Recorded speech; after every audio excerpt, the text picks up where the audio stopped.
Great. Good evening, everybody, and welcome to the planning board hearing of June 11th, 2026. This meeting is taking place here in council chambers. It is also being broadcast on Zoom. As a general reminder about tonight's and every other meeting, Zoom's not guaranteed. So we do our best to run hybrid meetings, but if there's a technical glitch, something happens, audio cuts out, which happened recently, etc. This meeting is still going to proceed as usual. So if you want to make sure that your comments are heard, please submit them in writing ahead of time or come to council chambers. We have two items on our agenda tonight, one at Stilson Ave and the other at King Street. Traditionally, we open our meetings by inviting public comment on anything that is not on the agenda. So we will start there. If anybody has public comment to make about something other than Stilson Ave or King Street, if you would raise your hand and I will call on you. We'll take comment first here in chambers and then via Zoom. So anybody here in chambers wish to give comment? Not seeing any hands. We will turn to Zoom. If there's anybody on Zoom who would like to give comment, please turn your camera on and wave your hand about or use the raised hand feature and we will recognize you. Okay. I'm not seeing any. So with that, we will move to our first agenda item, which is a site plan to convert a historic barn garage owned by Norman and Robin Cody to residential use at 17 Stilson Ave, Florence, map ID 17C-103. Is there a presentation? I can certainly make a presentation. I made a presentation in writing, but I'm happy to. If you would approach that would be great. If you would approach the mic and give us your name. And can you make sure that the mic is green? There we go. Perfect. Thank you. Okay, my name is Tom Lesser, Lesser. I'm a lawyer. I'm with Lesser, Newman, Alio, and Nasser in Northampton, and we represent the owners of the property, Robin and Norman Cody, who are in India, couldn't be here tonight, but we're here because they own a property and have owned a property for many years. And in the back of their property is a barn, which was constructed in 1925. And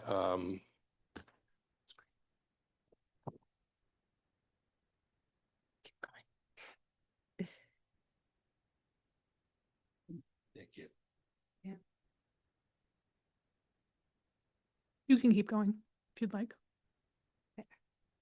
And this is the site plan. And the barn is, or I have the site plan in front of me. We'll fix that. Carolyn will fix that.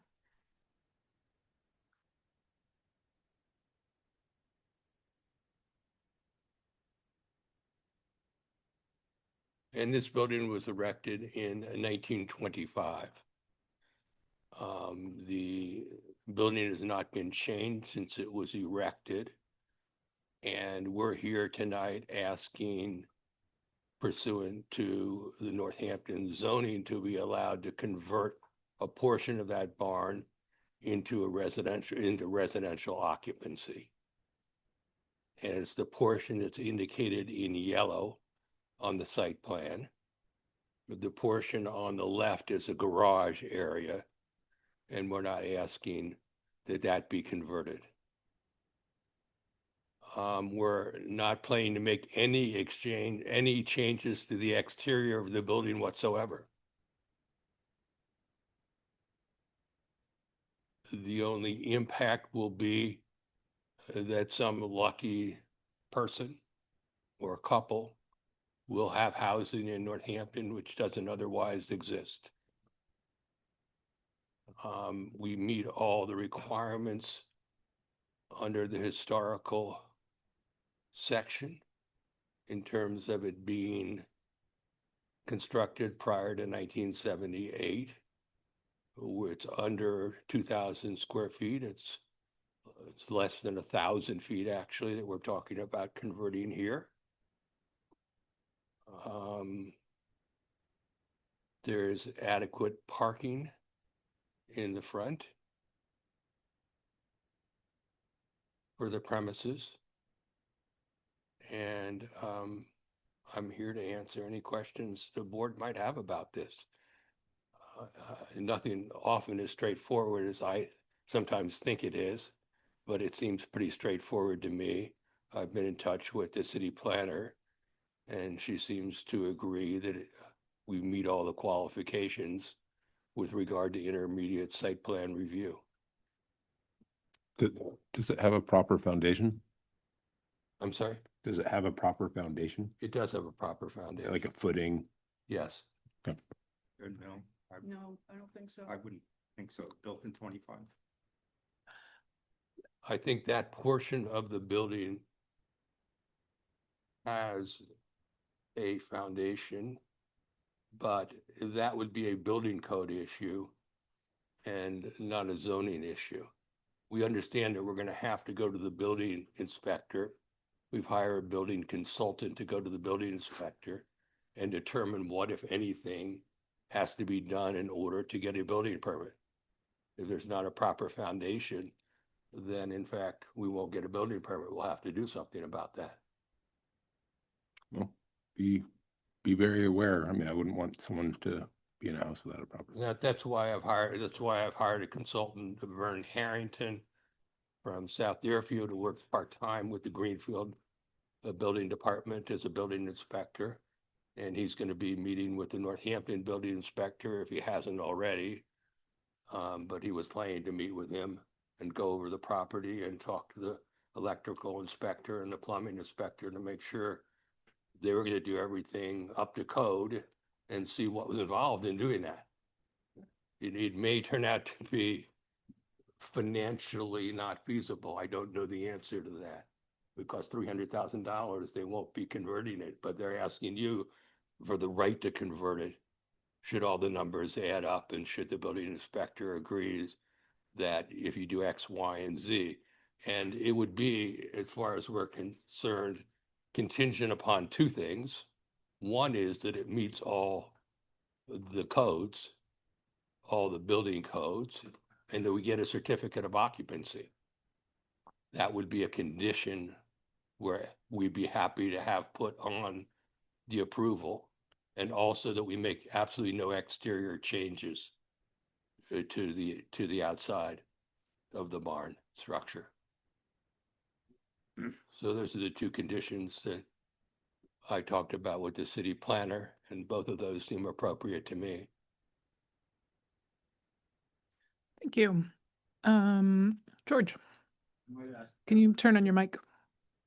I might ask Carolyn, I think this went before the historical commission for, could you give us an update on what they? Sure, it went to the historical commission. They review these to give feedback to the planning board. And they really didn't have much to comment on that, but noted that, there weren't any proposed exterior changes, so they couldn't evaluate. There was no evaluation of preservation of the, historic elements because nothing's being proposed to be changed. And they didn't, so as is, they had no concerns. Thanks. I did submit a photograph also of the structure that I think the board has received. Yep. You mentioned that there's ample parking at the front of the property, and I didn't see any proposed changes to that in your plan. So the idea is that the parking for this unit will be in the existing driveway or on the street. There's no additional, which is to say, can you confirm that there's no additional parking being added as part of this project? No additional parking behind the house. Thank you. No driveway, nothing that would make any change in the landscaping either. A driveway certainly would, and there would be no change due to that. Thank you. Carolyn, there was a note in the staff memo about the the interior space, and that there could be use of that space that would require other kinds of modifications, but that reads to me like that's building code issues. Is that anything we need to discuss or condition here? So there was, the way that the interior apparently had been configured for residential occupancy didn't meet the building codes without creating a taller ceiling, but that doesn't mean the space the space could still potentially be used as a residential unit without making changes. So yes, that's basically all building code. And so what's in front of you is, as presented with no exterior modifications, could this be converted for use as a residential unit? Thank you. George, can you turn your mic on? Thank you. I noticed in the picture that was presented, there's two skylights on the existing barn to the left of the structure. So, which would maybe mean to me that it's being used as a studio or maybe a living space. So I don't know if in our conditions or the application states that only the right-hand portion will be used for living space. We don't want to see them kind of roll over into the other building. Well, two things. One is the area on the site plan that's highlighted Yep. for the request would be just that space, but the other would be, does it change your evaluation if they can use the whole building? Because there's nothing particularly that says they couldn't come for a request to use the whole space as a residential unit.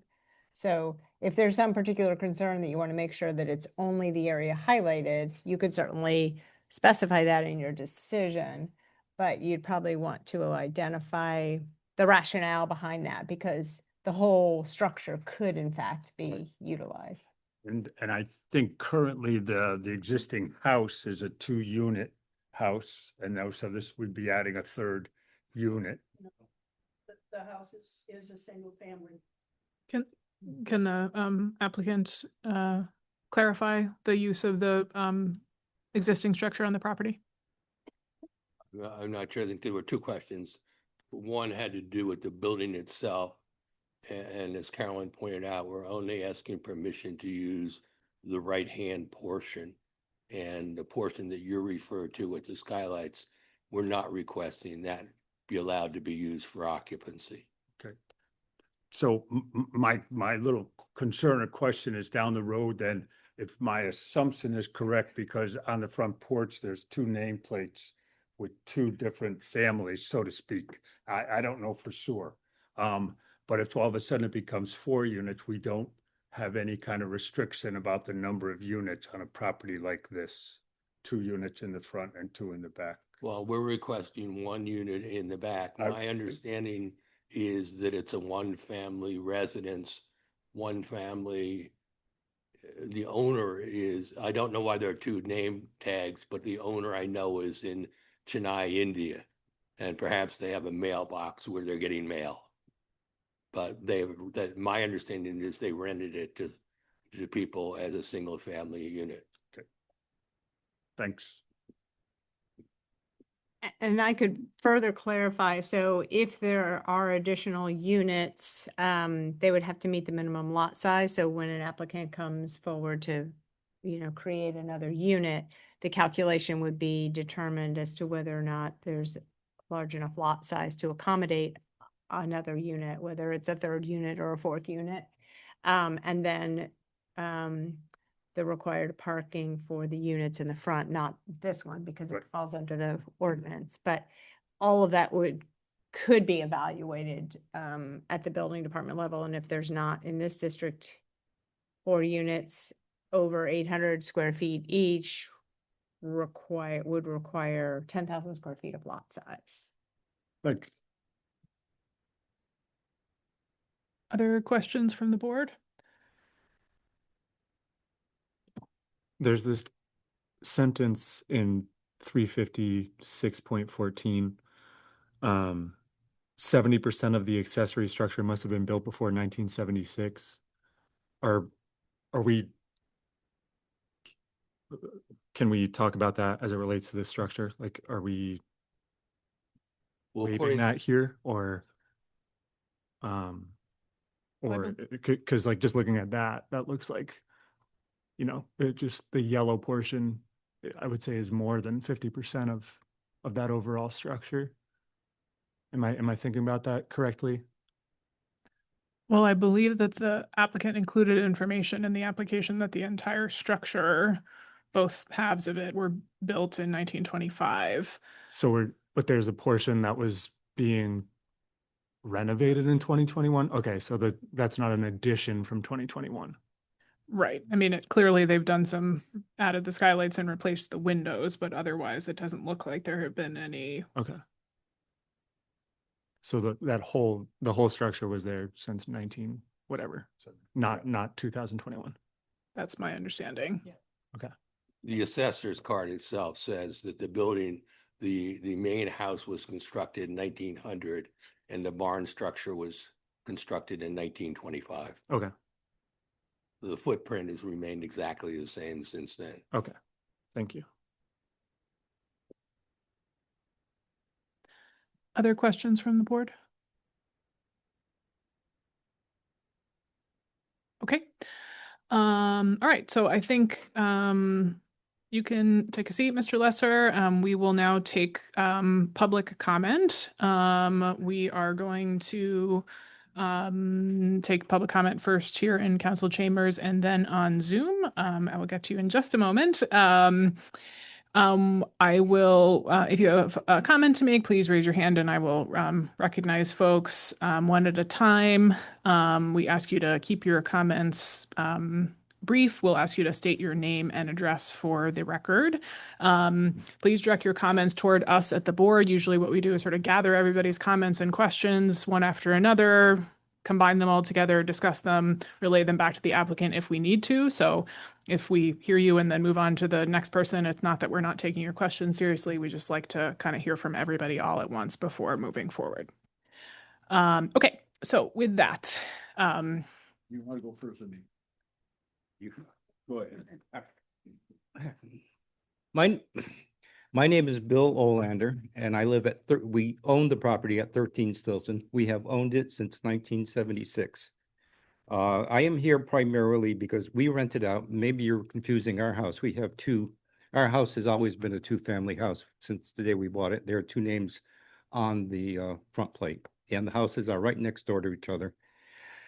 Anyways, since I rent it out, I also do maintenance for the property. And one day late in 2021, I was working on the property in the garage and I smelled somebody having a barbecue.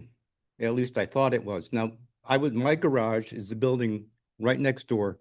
My building is on the lot line or maybe 6 inches off. It is, the distance between the two buildings is less than 4 feet. Anyways, I smelled this barn structure is a standard 1920s, 1930s, old 2x4s, wood sheathing, and galvanized patterned siding. The galvanized pattern is in like the brick thing, but it's similar to the tin ceilings you used to see in kitchens. Anyways, I came out and I'd like to present this picture. This is what I found on my barn. And you can pass that down. They had installed a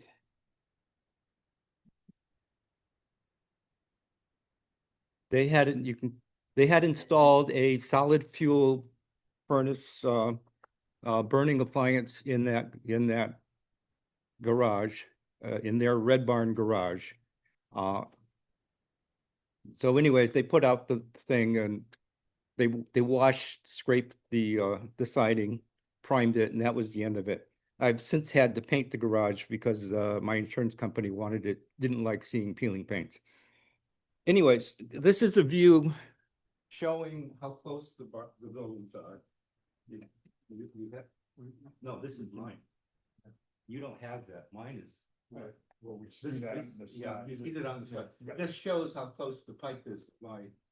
if you could stay at the mic just so that people online can hear you. Thank you. This shows how close the pipe is to our property. line. It's just about a foot away. And just for the record, I have a picture from 1997, which happens to be was our 25th wedding anniversary, and it shows the barn, what the barn looked like 25 years ago, or a little more than 25 years ago now. And there were no skylights then. Now, the other thing I know is that the building department issued a cease and desist for that property for plumbing, electrical, sewage, and housing, egress, sizing, and everything else. So I looked in the barn window the other day because I was looking for the surveyor's mark. And they were told to remove this stove. It is still there. So it's an immediate concern for us. So, thank you. Any questions? No, thank you.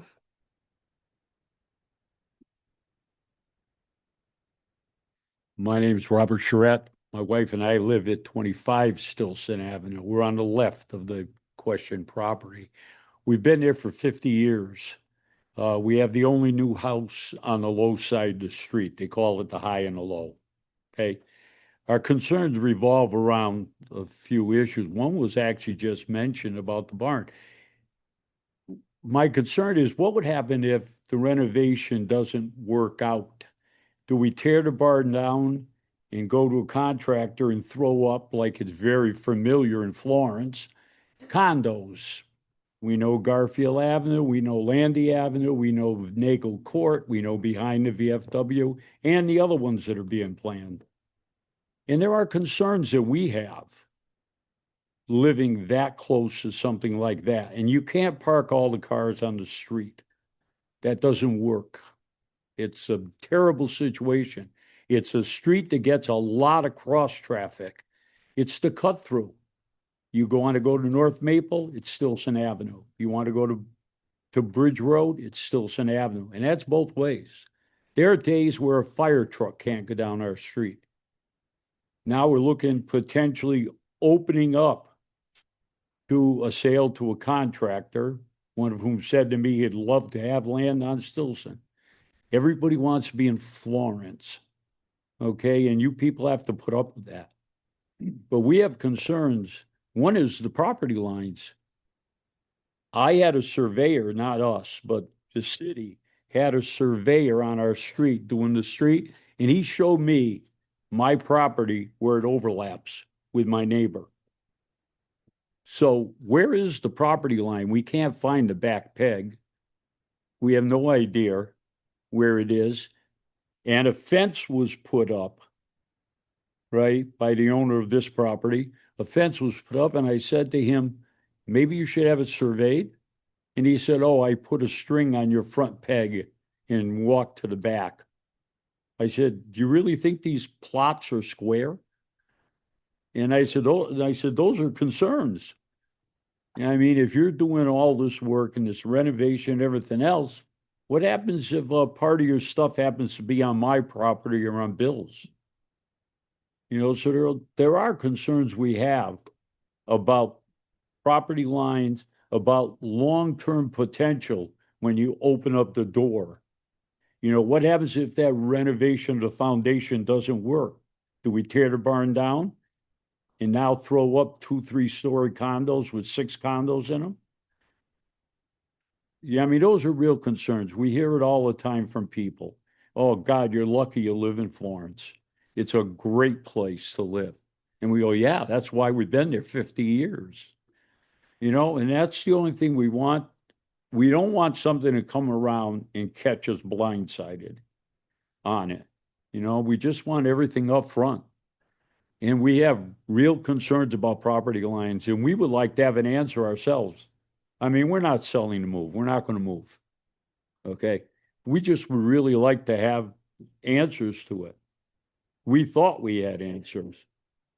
But now with what the surveyor said to me, I don't know if those are the answers. So please be careful in considering. I understand they need to renovate this property. I knew it wasn't code when it was done.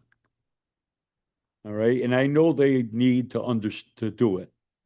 But don't leave them with an open door to give us something we don't want. Thank you. There are other folks here in chambers who'd like to give comment. I'm just, for me, it's just the parking. Probably not next to the. Use your glasses.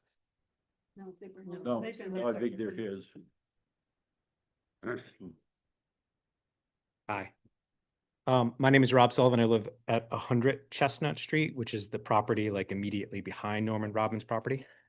And I think during COVID, they were living in the barn. They had renovated the barn. I think that's why the two nameplates were there. I think they were renting out the front. Thanks, but I'm not sure. I just had a question. It's probably a silly question, but I had a question about, I think you called it 350-614.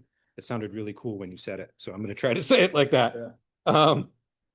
C says the height of the portion of the structure that is non-conforming shall not be increased beyond the height allowance for detached accessory structures or existing height, whichever is higher. If you give them a permit, does that mean that they could raise, I know what the attorney says, but could they raise the height of it if it's not at the height that is allowed? I think that's my big question. Because Norman Robin, they're not here to defend themselves, but they were not strict about adhering to the law when they did the renovation. And so I'm just a little bit nervous about that. So that's it. Thank you. Thank you.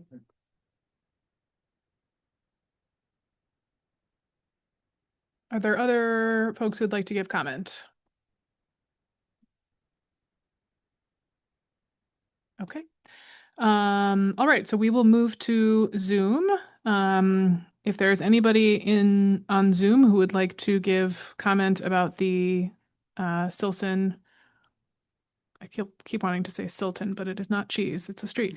Stilson. If there's anybody on Zoom who wants to give comment about the Stilson Ave project, please raise your hand or use the raise hand function and we will recognize you.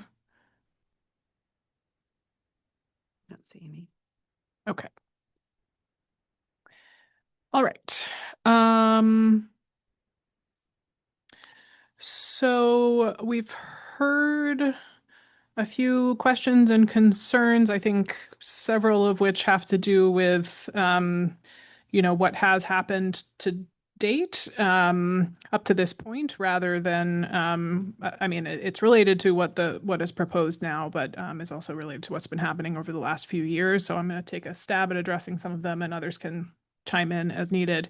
Relative to the height requirements,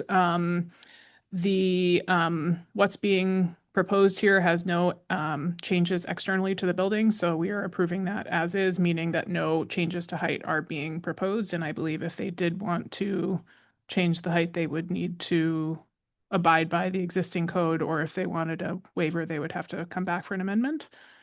Any change to the height would have to be an amendment because the board in approving it is ensuring that no more than that percentage that's in the ordinance is being modified, or any character defining features of the historic structure are being modified. So you'd need to evaluate that. So the board is really just approving the use of the inside of that space for a residential unit. Well,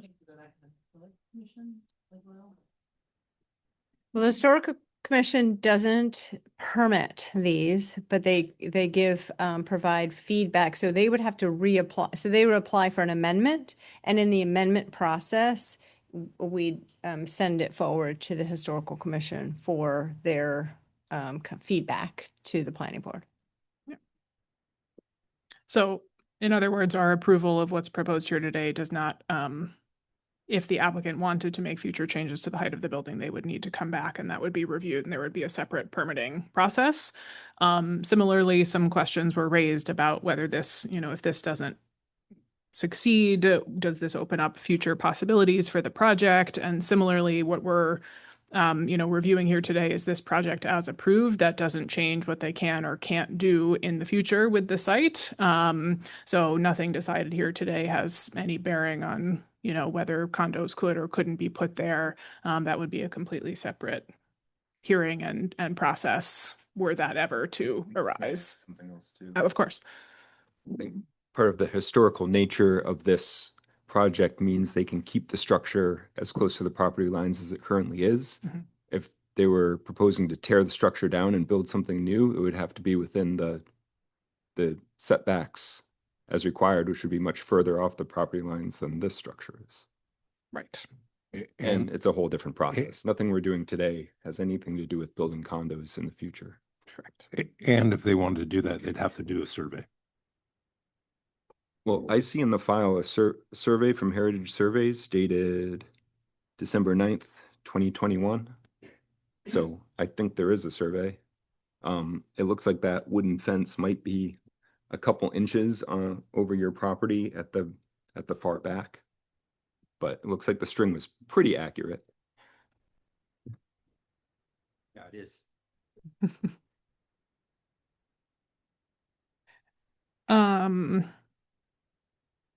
And I guess I would just say similarly, it's interesting. This is the second, I think just the second project that's come forward under this, the third. Well, at least one of the others that's come through under this new ordinance that we have that allows this conversion of historic structures into residential. This is the second time that it's been sort of bringing into code something that was originally built, not to code. And I recognize that that can kind of lead to some frustration of, wait, they were told they couldn't do this and sort of did it anyway, and now they're being allowed to do so.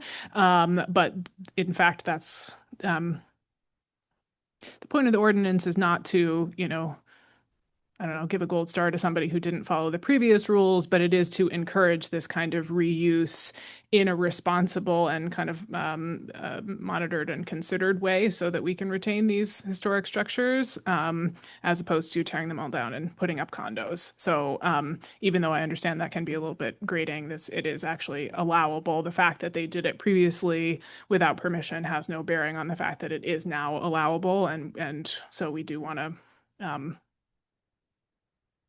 we need the housing and want to allow people to now finish the work of bringing something actually up to code. Okay. So are there any other questions from the board members, or is there a motion to close the public hearing? I just wanted to mention one more thing about someone mentioned the stove and the pipe. Is there electricity and heating currently to the structure, or there is? Okay, I missed that. Okay. And with the redevelopment, would that need to be electric heat only, or how would that work with? Any replacement would require electric utilities. Okay. And also meeting any fire separation or any other piece of the building department or building code or fire code. Okay. George? Applicant asked for a couple of waivers, I'd say, so maybe we should just talk about those before we close the public hearing. If you have any questions for the applicant's rep, I think there was one around the traffic study.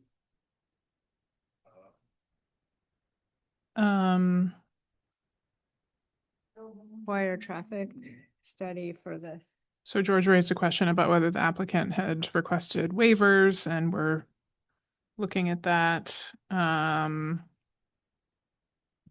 I can't recall what we've done with traffic mitigation fees on kind of second units, ADUs and things. Yeah, these are so this, sorry. This is in the applicant's application now, last paragraph.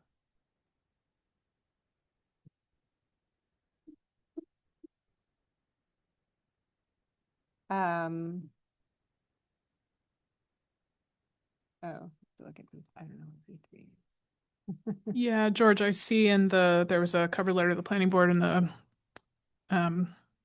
files stating that the applicant requests the planning board waive the submission of any required information not contained in Exhibit 2 and a waiver of the information required in subsections B3, A, B, and C because vehicular traffic associated with the addition of one residential unit will be minimal and access to and from the site to the street will not change. I don't think that we need to actually waive anything there, Carolyn? Yeah, so you could, so under B, I mean, this, I was looking at 614. This scale of a project doesn't trigger a requirement for traffic analysis. This is a small, like comparable to an ADU. You could grant a waiver from traffic mitigation based on the section 611, I'm sorry, 11.6 for let me just get to that. If the board finds that this is comparable to a project that would be allowed by right without site plan approval. So we allow second units without site plan approval. The difference is that this is just closer to the lot line. So that would be that piece. And I think since there are no other site changes, there wouldn't be, so typically, we require topography or lighting and landscaping. And since there's no site changes proposed, then you could certainly blanketly waive those requirements. And I think that's the nature of this request. Thank you, Carolyn and George.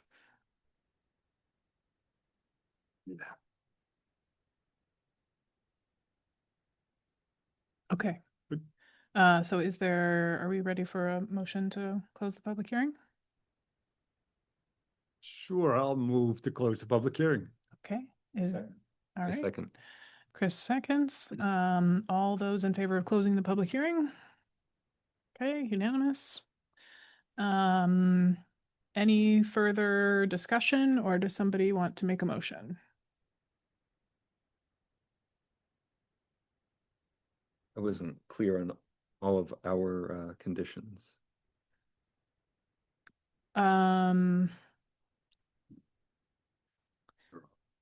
So I think it was there was one that I would recommend, just to be clear on the decision, that prior to any exterior modifications, the applicant must seek an amendment to this permit in order for the board to determine that criteria in 614 have been met. Okay, and we explicitly state that we would waive traffic mitigation fee because this is comparable to a second unit. Yeah. So we'd add that. And then do we also need to do a blanket waiver of the other requirements on the site plan? Well, you could just say with requested waivers in your motion to approve. Okay, with requested waivers. Yeah. Okay, well, One more, do we need to be specific about the highlighted area that we talked about? Or were we okay with approving it as, or voting on it as it was submitted? I have no opinion. Yeah, I'm happy with just as submitted in Yeah. that portion of that Yeah. 50% of the property highlighted in yellow. That's as submitted, yeah. Okay, yeah, it's fine with me. Well, and Carolyn, the applicant mentioned something about a condition they were comfortable with related to issuance of the certificate of occupancy, but I don't think in this case do we need to do that? No, I mean, whether or not they can get the building permits to work within the confines of the existing structure is what they can, make a determination on their own. And we shouldn't premise you shouldn't premise a decision based on a building code issuance necessarily. Agree. So. Thank you. Okay, well, given all of this discussion, I'd like to make a motion to approve this site plan to convert historic building at 17 Stilson Ave in Well done. Florence with the waivers and conditions just discussed. Rich seconds. Okay, all those in favor? Okay, great. Thank you. Good luck with your project. Thanks, folks. All right. All All right, so we are going to move to our next agenda item, which is a site plan for a major project for demolition of an existing 21,000 square foot building and construction of 114,000 mixed use in 2 buildings with site improvements and a special permit for the more than 10,000 square foot footprint by Valley Community Development and the community builders at 33 King Street, map ID 32A-127. Boy, that's a mouthful. Thank you, everybody. I believe Sam, one of our members, is recusing himself due to a conflict of interest.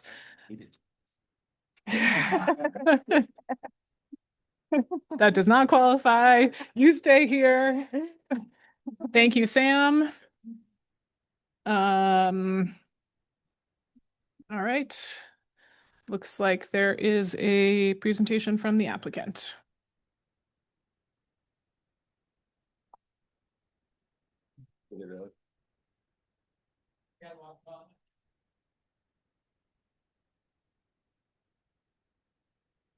All right. Ready? Thank you, everyone. My name is Elon Tierney. I'm president of Kuhn Riddle Architects and Designers from Amherst, Massachusetts.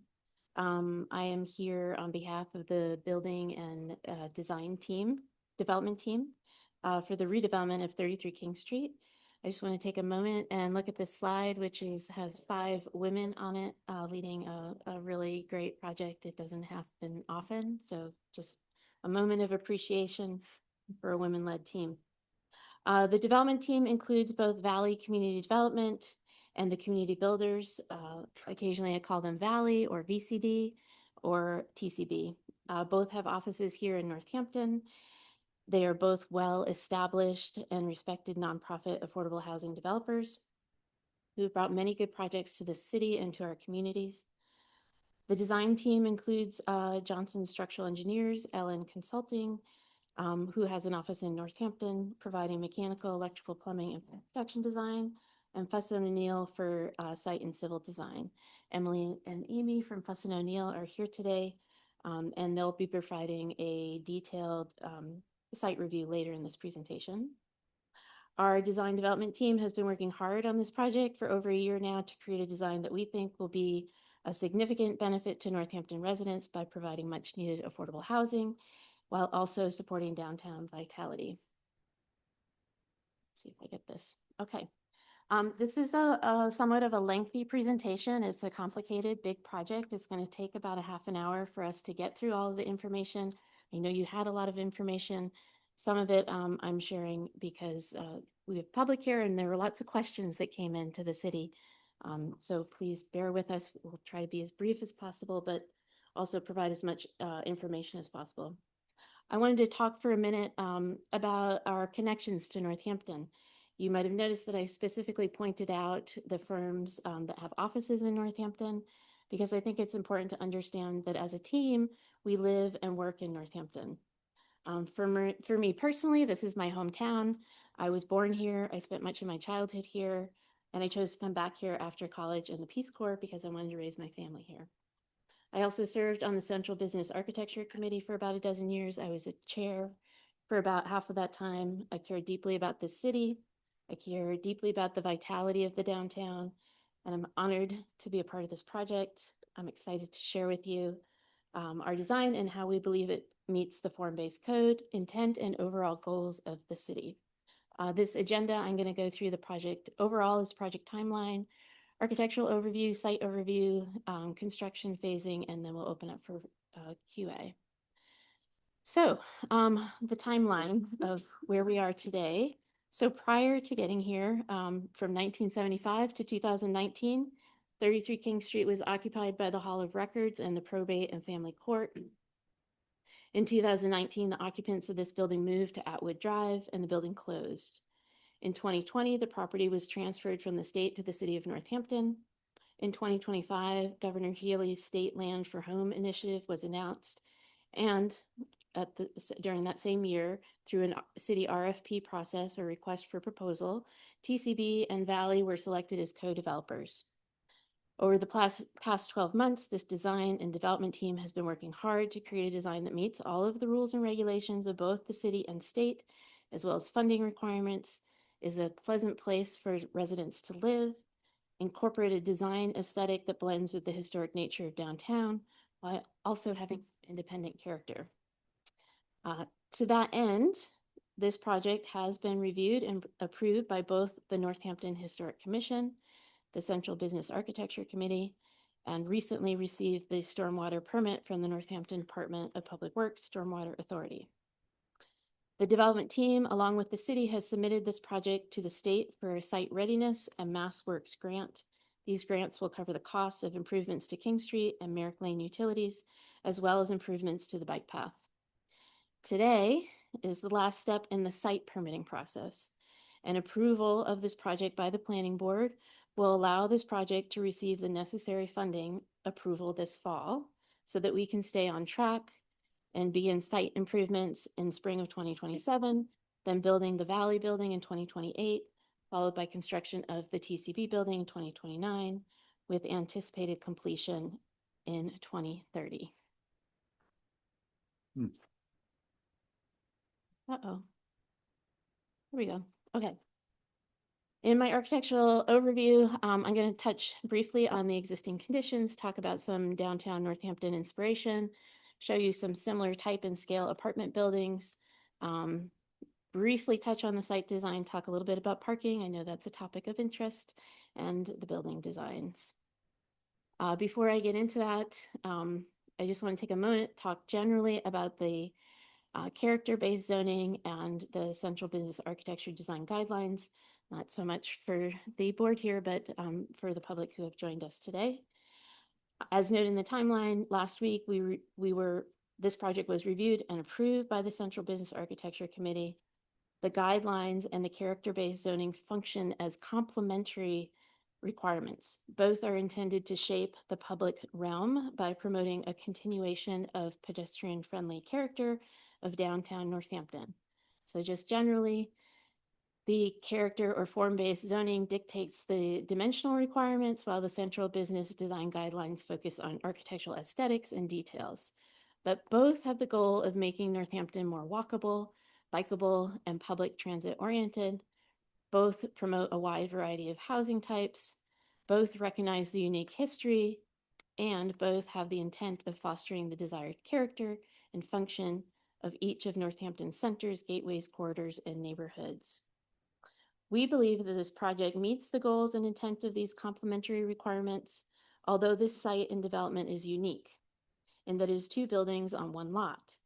One building is front-facing on King Street, and the other building is off of Merrick Lane, a dead-end side street. It is our understanding that the planning board may grant waivers on certain aspects of the design if they are not within strict compliance of the standards. If the strict compliance would create an undue burden and would be inconsistent with the intent of zoning. Okay, let's quickly take a walk through Northampton and look at this site in particular. So, because all of it has influenced our design. So this is coming from the north along King Street. The Hotel Northampton's on the right, serves as a symbolic gateway to downtown. On the left is the former Hall of Records. In the other direction, coming from Main Street, you can see the hotel is on the left and the Calvin Theater is on the right. And the 33 King Street is in the distance. This is a close-up of the Hotel Northampton. I wanted to show it in particular because we are playing off of some of the angles. You'll see that the center bay has two angled wings on the left and the right, which you'll see in our design. Also, there's a strong base to the building, a middle, and a top, which is also in our design. Based on our rough measurements, we estimate the hotel to be between 65 and 70 feet tall. The TCB building on King Street will be just under 62 feet. This is a view from the courthouse lawn down Merrick. Just quickly, the southern side of, this was taken late in the evening, southern side of the Hall of Records, the northern side. The rear side, you can see the back of the Fitzwilliams building, the back of the Calvin Theater. To the right of the parking lot is the A to Z building. I want to point out the vibrant colors, mix of siding types, and it will be the most detailed building that's adjacent to the Valley building. This building also contains a residential unit at the back of the building. Okay, the Fitzwilliams building. I'm bringing this up because this building has a highly articulated front. And then as you turn the corner, which is actually onto Merrick Lane, you can see that the details and articulation is much more simplified. This is common in Northampton and other cities where the front-facing portion of the building is highly articulated, has storefronts, is pedestrian friendly, and as you turn the street, on the side street, much less articulated. This view at the corner of King and Main Street, we looked at this yellow brick building. It's a 5-story building as a source of inspiration for the TCB building. These buildings were a source of inspiration for the Valley building, mostly in terms of the bays, the number of windows, the different roof heights. And then these buildings also on Main Street, again, the different variations in building bay widths, windows, and varying heights, and in particular, the colors. There's the yellow beige color, red, and the blue-gray colors. Okay, I'm going to talk a little bit about some similar apartment buildings in town. This is the Live 155 building. It's a building of similar size and scale to the 33 King Street buildings. At the time this building was permitted, it was within the Central Business Architecture Zone, was reviewed and approved by the Central Business Architecture Committee. This building is 58,000 square feet, has 70 units and no parking. The TCB building is about 62,000 square feet with 49 units and about 3,000 square feet of commercial space. And the Valley building is just under 52,000 square feet, 42 units, less than 1,500 square feet, and includes a leasing office. The back of Live 155 has some vibrant colors, is more contemporary in design than the traditional front of the building. And this view up above of the Live 155 building shows the mechanical equipment, which will be similar to what we have at 33 King Street.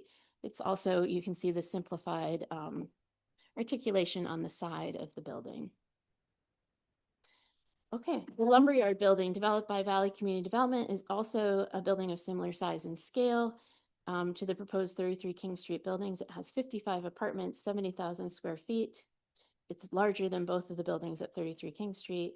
And also at the time that this building was permitted, it was reviewed and approved by the Central Business Architecture Committee. Here again is a rooftop view. You can see the solar panels and mechanical equipment, and in the inside elbow is a small courtyard, which will be similar to what you will see at 33 King Street. Okay, back to our site. This is the existing site plan. It shows King Street on the left side of the plan.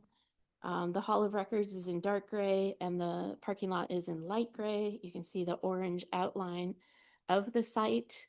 Merrick Lane is along the bottom of the slide, and you'll notice that there's a jog in the property line. That's actually the end of the public portion of Merrick Lane. Beyond that, it is private. Okay, so as I mentioned, our design layout is playing off of some of the design elements of the Hotel Northampton. In particular, the angle of our front facade is at an angle to King Street, and it aligns with the angle of one of the wings of the Hotel Northampton.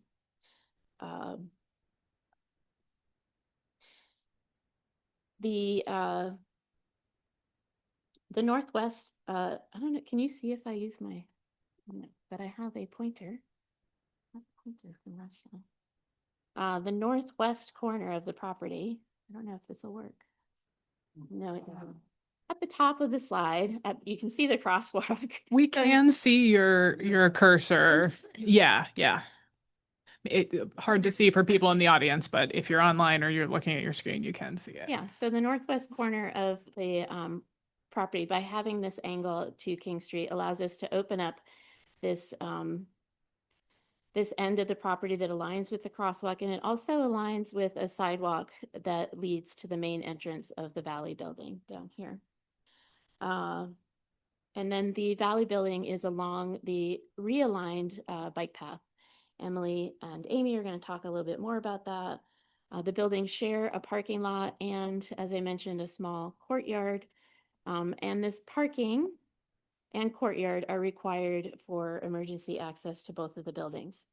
And Amy and Emily will review that. Okay, somewhat quickly, parking. I know it's a topic of conversation. So I'm going to try to do a high overview of the parking we have here. You'll get a little bit more detail when Emily and Amy talk about it. So, as I mentioned, from 1975 to 2019, this property and associated parking was occupied by the Hall of Records. It was a private parking lot for this building. In 2019, the occupants of the building moved to Atwood Drive. In 2020, the property was transferred to the city of Northampton. And in 2021, the city opened the lot to public parking. However, it is not indicated or counted towards the city's public parking. While the lot does get some use, it is rarely full except when there are major events in town. The proposed developments on 33 King parcel are in the Central Business Zoning District, which does not require a parking count, a minimum parking count. Based on the operations of similar affordable properties in Northampton, we anticipate a lower demand for these spaces by residents than market rate projects. This is further supported by the site's highly walkable downtown location and proximity to public transit. The parking provided at the site will be for residents only. Both the Valley and TCB developments on the parcel will be maintained and operated by TCB. The available spaces will be allocated proportionally between the TCB and Valley buildings. To ensure equitable access, the management will conduct a lottery to establish a parking wait list. Approved residents will be issued a parking sticker. To secure the lot, the development is exploring automated parking gates and a resident fob system. But definitely there will be signage visible at the parking entrance on Merrick Lane indicating the parking lot is for residents with parking stickers only, and towing is enforced. All residents will receive information such as what's in the slide indicating nearby public parking. When they move in, the city of Northampton offers affordable, reasonable monthly municipal parking permits for nearby lots, and several downtown lots allow for free overnight parking. Okay, let's see, what does this building look like in context? This rendering shows the new TCB building. The front facade aligned with the angle of the Hotel Northampton facing towards the courthouse lawn and Main Street. The TCB building, which I mentioned is 62 feet tall, is slightly shorter than the Hotel Northampton, which we estimate to be 65 to 70 feet tall. This is a view looking at that sort of public plaza space that we were able to create by angling the front of the building away from King Street. This is a view looking down Merrick Lane, and in the very distance, you can see the corner of the Valley building right over here. We like to think of these buildings as siblings, but not twins. And as such, they share some materials and colors. In this view, the green end cap of the Valley building picks up on the green siding of the TCB building. In this view, you see the lively storefront and pedestrian character of the TC building along King Street with a glimpse of the main entry to the Valley building beyond. Again, the yellow beige colors of both buildings are meant to connect them. Okay. And then in this view, we intentionally selected yellow beige color for the TC building so as not to compete or take away with the iconic Hotel Northampton. And in the distance, you can see that 5-story yellow brick building that was inspiration for this building. And now with this new building, it joins the Hotel Northampton in defining the gateway into downtown. The Valley building, as seen from the shared courtyard, mimics the variation in bays, color, window groupings, and roof heights on Main Street. The green and yellow beige colors relate to the TCB building, and the blue and red colors relate to some of the buildings on Main Street, as well as the A to Z building abutting the property. If you're coming down the bike path, you still get that same colorful rhythm, inviting you into downtown. This is the front facade of the TCB building, which closely follows the Central Business Design Guidelines and the form-based code requirements. The width of the building is divided by articulated vertical bays defined by piers or pilasters, where each bay is taller than it is wide. The first floor is 14 feet tall, contains traditional storefronts that allow for more than 50% glazing and recessed entries less than 40 feet apart. Upper floor windows are arranged in a rhythmic pattern, are aligned vertically, meet the height and width ratio and spacing requirements within each bay. The fifth floor window spacing is intentionally different. The windows have, I'm not going to go into all that detail because we did that last week. As you turn the corner onto Merrick Lane, you can see that highly articulated front wraps the corner and then goes to a more simplified siding, which is fiber cement clapboard and panels. It's similar to Live 155 and the lumberyard. At the rear of the building, mechanical equipment like the electrical meters are hidden from street view. And the north elevation is very similar to the south elevation in terms of the articulated front of the building wrapping around and then becoming more simplified on the sides. I'm not going to go into this, the details on here, but this is part of the materials information that we shared with Central Business Architecture Committee last week. On the first floor, the TCB office is in the lower left corner, which will be on the corner of King and Merrick. It will be the management office for both properties. And then there is commercial space all along the front of the TC building, set back 20 feet as required by the zoning. The first floor of each building contains a bike room, so that residents can store their bikes, a package room, mail area, and a trash room. Trash is collected and compacted within the building. Bins are rolled out for trash collection on trash days. Each building is served by 2 elevators and 2 egress stairs. Mechanical equipment on the roof is shielded by the parapet, not visible from the street. 40% of the roof is reserved for solar panels as required by code. Are you guys bored with me yet? No. Okay. Okay. The VCD building, as I mentioned, is off of Merrick Lane, which is a dead-end side street. It's not on a main pedestrian commercial corridor, and its location is surrounded by the backs of buildings on Main and King Street. The form-based code and central business guidelines are intended to protect and continue the historic fabric of existing main pedestrian commercial corridors in downtown. This building is not connected to a main commercial pedestrian corridor. In our discussions with the city, it is our understanding that this building falls into a category of an alternative design that would still contribute to the character of downtown, but it's not required to follow the central business guidelines or the form-based zoning in the same way that the TCB building on King Street should follow the guidelines. This building is meant to relate to the TC building with respect to color and the fiber cement siding panels, while also having its own independent character that mimics the varying bays, window groupings, and roof heights of Main Street. These are the sides of the building. The green end caps relate to the green siding on the TCB building. And at the rear, we've also tucked the electrical meters in the back. We have information about the different materials if you have questions, but this was all reviewed by Central Business. I will note that both buildings are required to be Passive House certified per the energy code, and the windows are fiberglass triple glazed windows. Quickly, the first floor in the lower right-hand corner, you can see the entry, and the Valley building has a smaller lease-up office that will be used by management until the TCB building is completed. Also on the first floor is a community room, food pantry, bike storage, and trash room. And again, the rooftop, 40% is allocated or indicated for solar panels, and the mechanical equipment is on the roof, as you saw in the other developments. So just very quickly, as I close my portion of the presentation, I want to note that affordable housing developments rely upon a limited and highly competitive pool of public and private funding resources. Rising construction costs, infrastructure expenses, financing rates, and regulatory requirements place significant financial pressure on such developments. Maintaining project feasibility is essential to ensuring that affordable housing opportunities can be successfully delivered to our community. Thank you for listening. I look forward to your feedback after the full presentation. And now I turn it over to Emily. Thank you.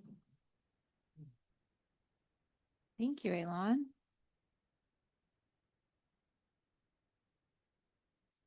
The 33 King Street site occupies a significant location in downtown Northampton. As Elon had mentioned, it's situated between King Street and the bike path and within walking distance of downtown businesses, services, employment opportunities, and transit connections. The site is 7 minutes away from Pulaski Park and the Academy of Music, which is served by 8 PVTA lines. 1 minute walk from the PVTA bus stop for the R44 line. 5 minutes walk, 5-minute walk from the nearby parking garages, a 4-minute walk to Thorns, and directly adjacent to the bike path. The property is surrounded by a mix of commercial, civic, cultural, and residential uses, including the Hotel Northampton, Calvin Theater. Can you see the cursor? Can I see the cursor? Maybe not. That's a. It's on Bridge Street? There it is, right where it says Bridge Street. Oh, it's covered. It's behind the, I see what's going on. It's behind the people. Okay, we'll see what we can do about that. Maybe this one? Okay, that's better. Okay, so here's 33 King. Here is Hotel Northampton and the Calvin.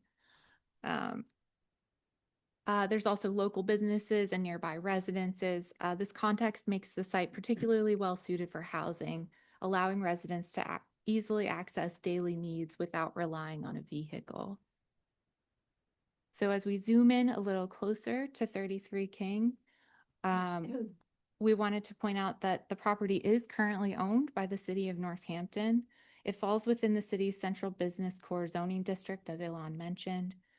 The existing parking lot includes 89 spaces. The current parking lot is accessed from Merrick Lane. And as you can see, this was mentioned previously, but I do want to reiterate it. The public part of Merrick Lane is here, and you can see the 33 King Street property line dips down. So the remainder of this parking area and driving access is private beyond this point. An existing bike path ramp extends up from the parking lot to allow access to the bike path. The slope of this ramp is rather steep, and the tight hairpin curve makes it challenging for some cyclists to access the bike path in this area. And with that, I'll hand it over to Amy to review existing utilities. Yeah, so the former Hall of Records is currently served by sewer, water, gas, electric, and telecommunication infrastructure. Some of that coming from King Street and some of that coming from Merrick Lane. The existing sewer service in Merrick Lane goes down to King Street and then continues down to Main Street. The drainage within King Street turns onto Merrick Lane and then heads south down to Main Street, just to kind of orient you to that. The existing service only services the Hall of Records building, so we are proposing to remove that gas service as part of the improvements. And the building roof leader for the drainage of the building connects into the King Street drainage. For the parking lot, there are some stormwater challenges with that. There is no treatment currently within that parking lot. It's a series of catch basins and drain manholes that kind of just collect sediment the best that it can before it discharges out to the city drainage system. So what we're proposing will improve water quality significantly. We're also going to be reducing impervious cover across the site. For geotechnical findings, we did do test pits and borings on the site, and the test pits kind of showed that there is significant urban fill, especially under that parking lot area. In one of the test pits, they found a vehicle hubcap. So that kind of tells you the characteristics of these soils. They also found kind of a clay layer that results in a perched water table, and we found groundwater at 3 to 5 feet below the surface. So that was a big contribution to how we are going to design the stormwater management system for the proposed development.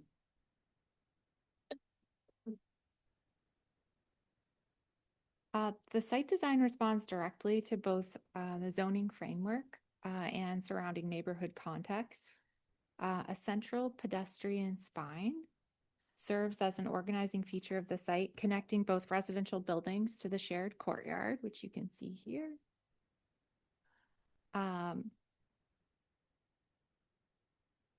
And creating a direct visual and pedestrian connection to the existing crosswalk and downtown amenities beyond. Building placement was carefully considered to preserve views from neighboring residential properties to the north while creating an active and welcoming streetscape along King Street. The project complies with the intent of the Central Business Core District, which encourages compact, walkable, mixed-use development in downtown Northampton. Future subdivision of the property and associated easements will be coordinated with the city to ensure continued access to both utilities and the bike path. We'll go into the site design in a little bit more detail now. Although no parking is required within the Central Business Core zoning district, the project proposes 29 on-site parking spaces, including accessible spaces and EV spaces. The amount of parking reflects both the site's downtown location and the transportation patterns observed at other affordable housing developments operated by Valley and the community builders. Residents of affordable housing developments and walkable locations often own fewer vehicles and utilize public transit, biking, and walking. Given the site's location, the proposed parking supply, and the development team's experience with similar projects, we are requesting a waiver from the traffic impact study requirement.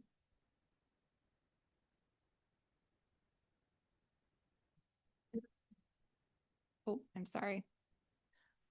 One of the project's significant public benefits is the proposed improvement to bike path access, which Elon highlighted earlier, and you can see that here. The proposed design improves accessibility and usability by reducing the slope and eliminating the hairpin turn, creating a safer and more intuitive connection between downtown and the bike path. This improvement is subject to grant funding. A temporary loading and delivery drop-off zone is proposed along Merrick Lane adjacent the TCB building. As Elon mentioned, trash and recycling will be collected within each building and the bins will be rolled out on pickup days. The bins for the TCB building will be rolled out to this location. And the bins for the VCD building will be rolled out to this location. Snow storage is anticipated for the northwest corner of the parking lot, and the property management team will transport snow off-site as needed. Could you say that one more time for us about the snow management? Yes. Right now, this portion of the parking lot is dedicated to snow storage, and should more storage be needed, the snow can be removed from the site. Talking a little bit about the proposed utilities for water and sewer. We are proposing to replace the water line in King Street that starts at the north end of the property and extends down past the Calvin Theater and Jake's. That would be subject to MassWorks grant funding for that portion. The project would also propose replacing the water line and sewer line in Merrick that currently serves the Hall of Records and 15 Merrick Lane. So we are coordinating with the property owners and the city on kind of how that's going to work, since those services would come off of the 33 King Street property. So some easements would be required for utilities and access for that. So, so 15 Merrick Lane is the building at the very end by the bike path? Yes, it is this one right here, if you can see my cursor. That is 15 Merrick. For telecommunications, we are proposing underground electric and telecom that will be serviced from an existing utility pole off of Merrick. Those will be fed underground, like I said, and there's transformers that are dedicated to each building. For stormwater management, we're proposing 4 new systems to treat and control stormwater runoff associated with this project. And I'm going to run through those quickly. So the first one is going to be located at the bottom of this retaining wall that's used to kind of support the more gradual slope of the bike path. That's going to be a surface bioretention filter. That's the only kind of real surface storage element because of how much limited space we have on the site. And that's going to capture and filter runoff that comes off of the bike path. So we're treating stormwater runoff that's beyond the site border as well. Under the parking lot in the center of the property is going to be a subsurface sand filter. That's going to be chambers underlaid with, I believe it's 2 feet of sand with an under drain. And that's going to capture and treat runoff from both of the building roof areas as well as the parking lot. And then over in the courtyard area, we have a green infrastructure element that is a subsurface bioretention system. It's going to capture runoff with trench drains along the perimeter of that, and then it's going to feed into a filter system below. But we are doing landscaping and tree planting on top, so it kind of provides that evapotranspiration and kind of added benefits to having that plant matter. And then that same system is going to be installed at the front of the property down in this corner. Again, that's going to treat kind of any surface runoff fed into a trench drain, eliminate that kind of sediment loading initially before it's filtered through the media subsurface. All of these systems are discharged to the city drainage system, and we are reducing the amount of runoff from that pre-development condition significantly for this post-development condition with that containment and slow discharge. Because I kind of alluded to the soil condition and groundwater conditions, we're not able to infiltrate any of that runoff, but we are filtering it. All of these systems are going to be lined and have an under drain to then capture that filtered runoff and discharge it out to the city. We did, like Alon mentioned before, submitted this design to the Department of Public Works Stormwater Authority, and then we received the stormwater permit last week for this design.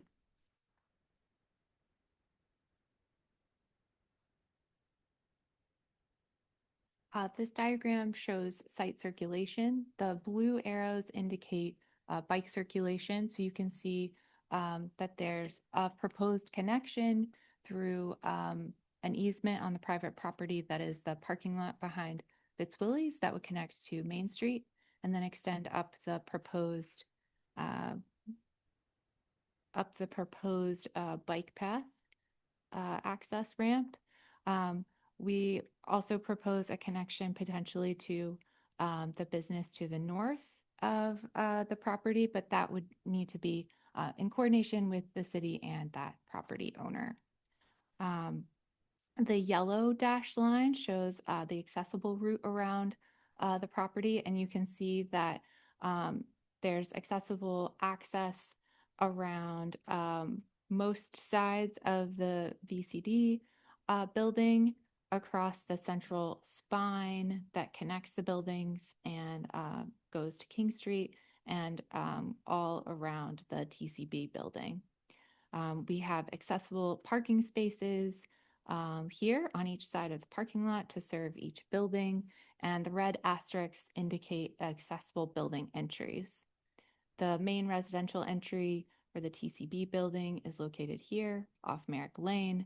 The main residential entry for the VCD building is located here, and the commercial entries to the VCD, or excuse me, the TCB building are located here off King Street.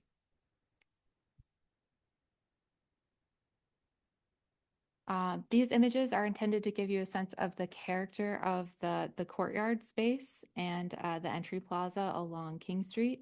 So the idea is to create a gathering space for residents, a place where there can be picnics, there's picnic tables, benches, a play area for children and families out front. There is also seating, a bench and bike racks, along with planting at the front of the building.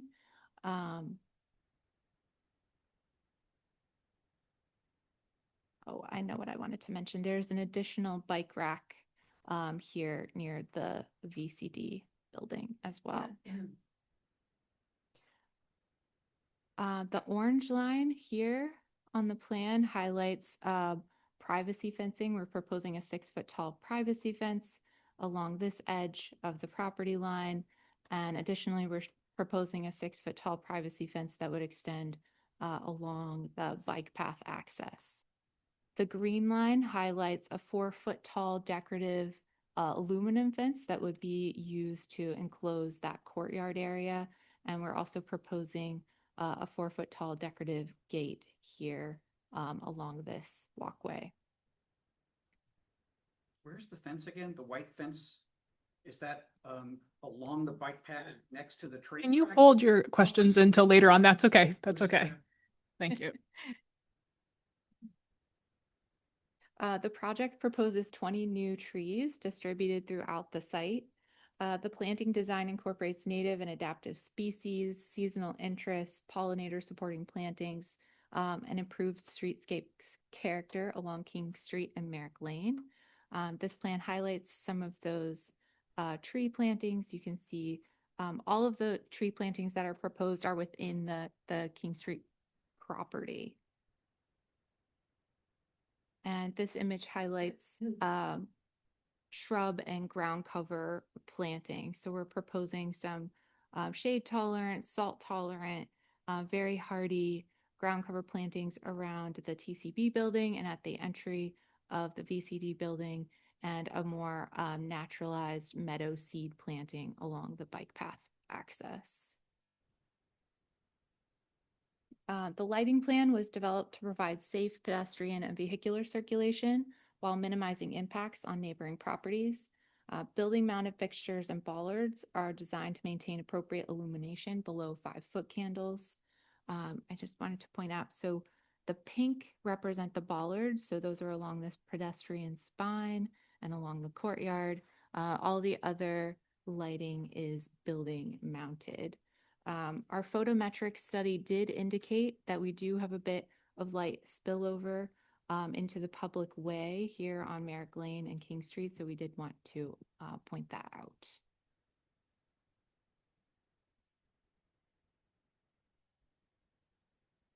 Talking about emergency vehicular access, we modeled, and it's shown in these figures, the largest vehicle that the Northampton Fire Department has, which is a 43-foot aerial fire truck.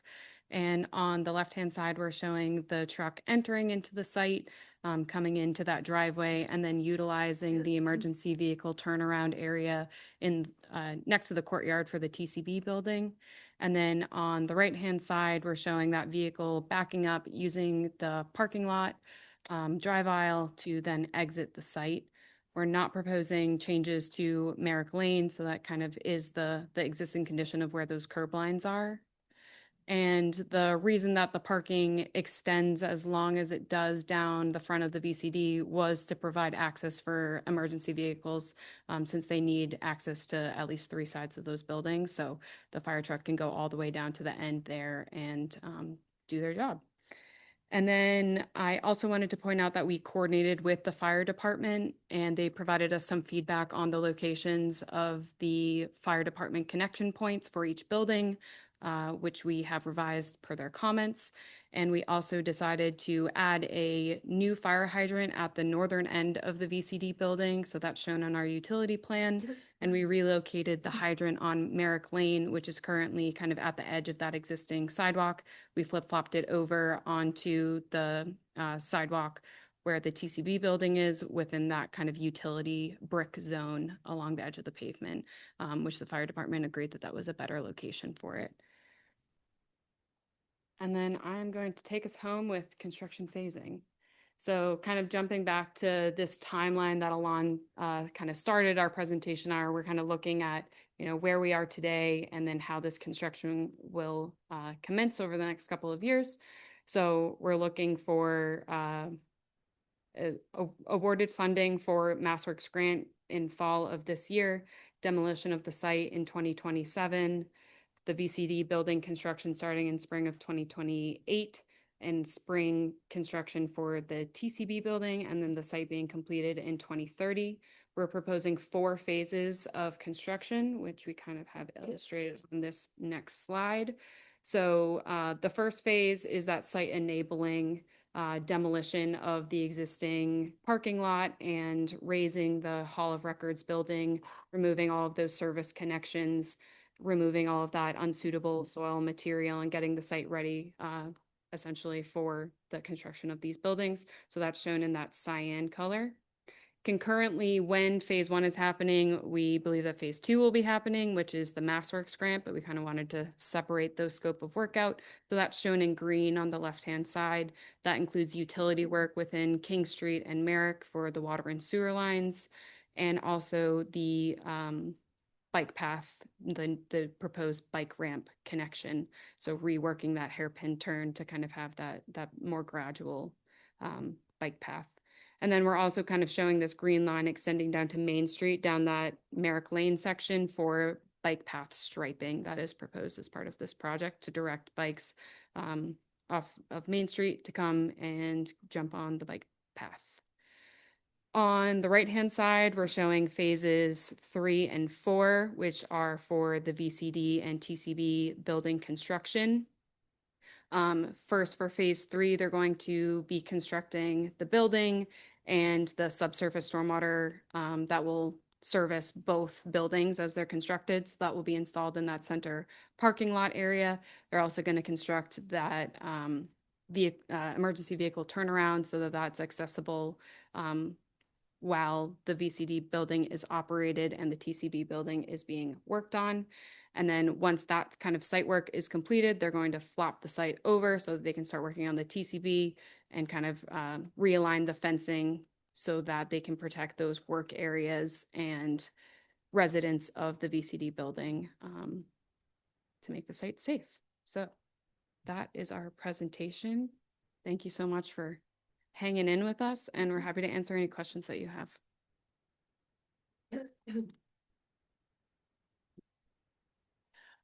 I have a question related to the grant funding that you're seeking. You mentioned specifically in the presentation that the improvements to the bike path access are subject to receiving that funding, but it seems like a lot of the other infrastructure and site work that you're proposing is also related to the same funding. So could you clarify a little bit if that's all expected to be of one piece, or if you think that the bike path piece might not happen specifically? I just would like a little bit more clarification on that. And as a follow-up, I may have a follow-up question for Carolyn, but let's start there. Hi, everybody. I'm Jessica Allen. I'm with Valley CDC.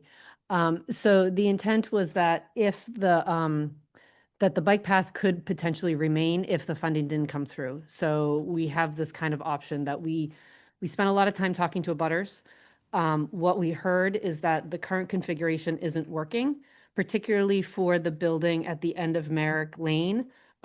She has a private driveway there, and most of the bike riders are going up and down her driveway. And she has clients that drive cars and park on the other side of the building. And so as a response to that, we wanted to look at whether it was possible to reconfigure the bikeway to create a safer situation. So yes, it's part of the MassWorks grant. We're feeling pretty confident about the infrastructure money coming through. So it would be part of the project. If for whatever reason, for cost reasons, we need to go back to the original configuration or designed in such a way that we can leave the bike path as it is. Sorry, what is that grant funding due to the water line in King Street? So that was a request. So the MassWorks grant was actually submitted by the city of Northampton. We are the development partner. The way that the MassWorks funding works is they look for leverage development. They really want to show some sort of economic development connection to the infrastructure improvements that are being requested by the city. So the city asked to include the King Street water line to continue what is happening with the Pitcher Main Street. So it's a continuation of where it ended for the Pitcher Main Street and just bringing it down a little bit farther. So your project could still go forward with the existing water line if I believe the so. Mass.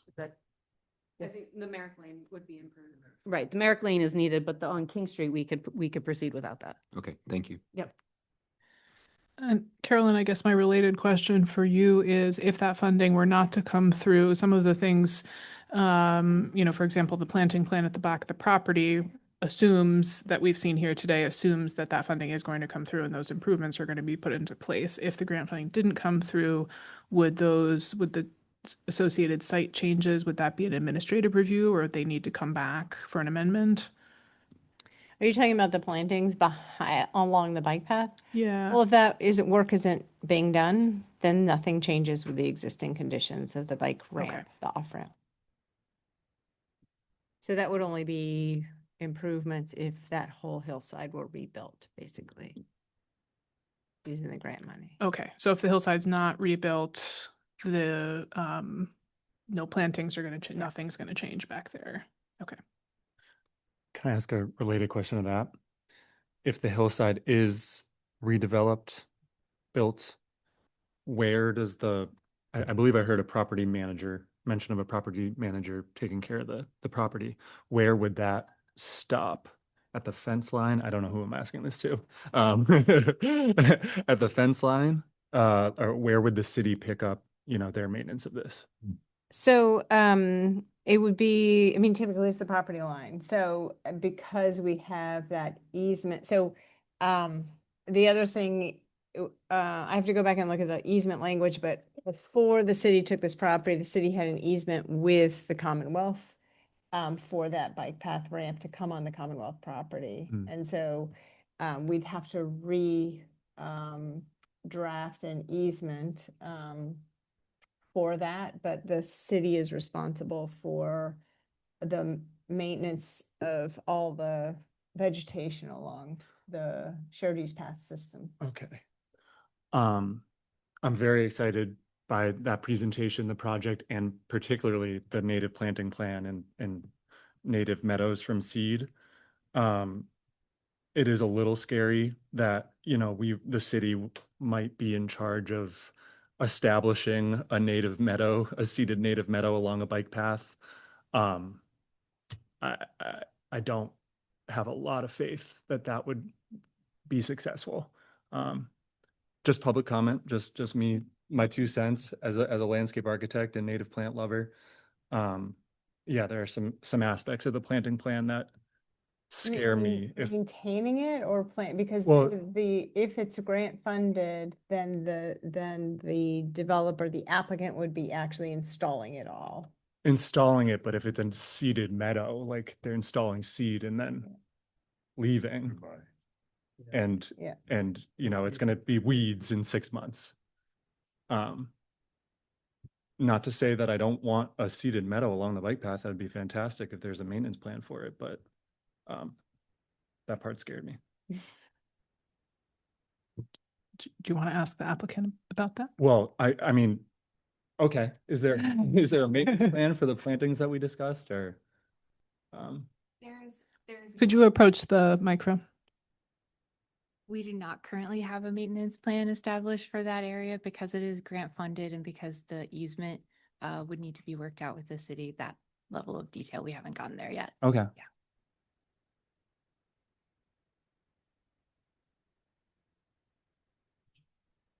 Yeah, I was just curious about the nature of the bike route through Fitzwillie parking lot. Is that because I find myself cutting through there a lot, but it does not look legitimate. How is it going to be legitimized? I'll jump back to our site plan so you can see we're proposing sharrows right now. We've also floated the idea of a mural.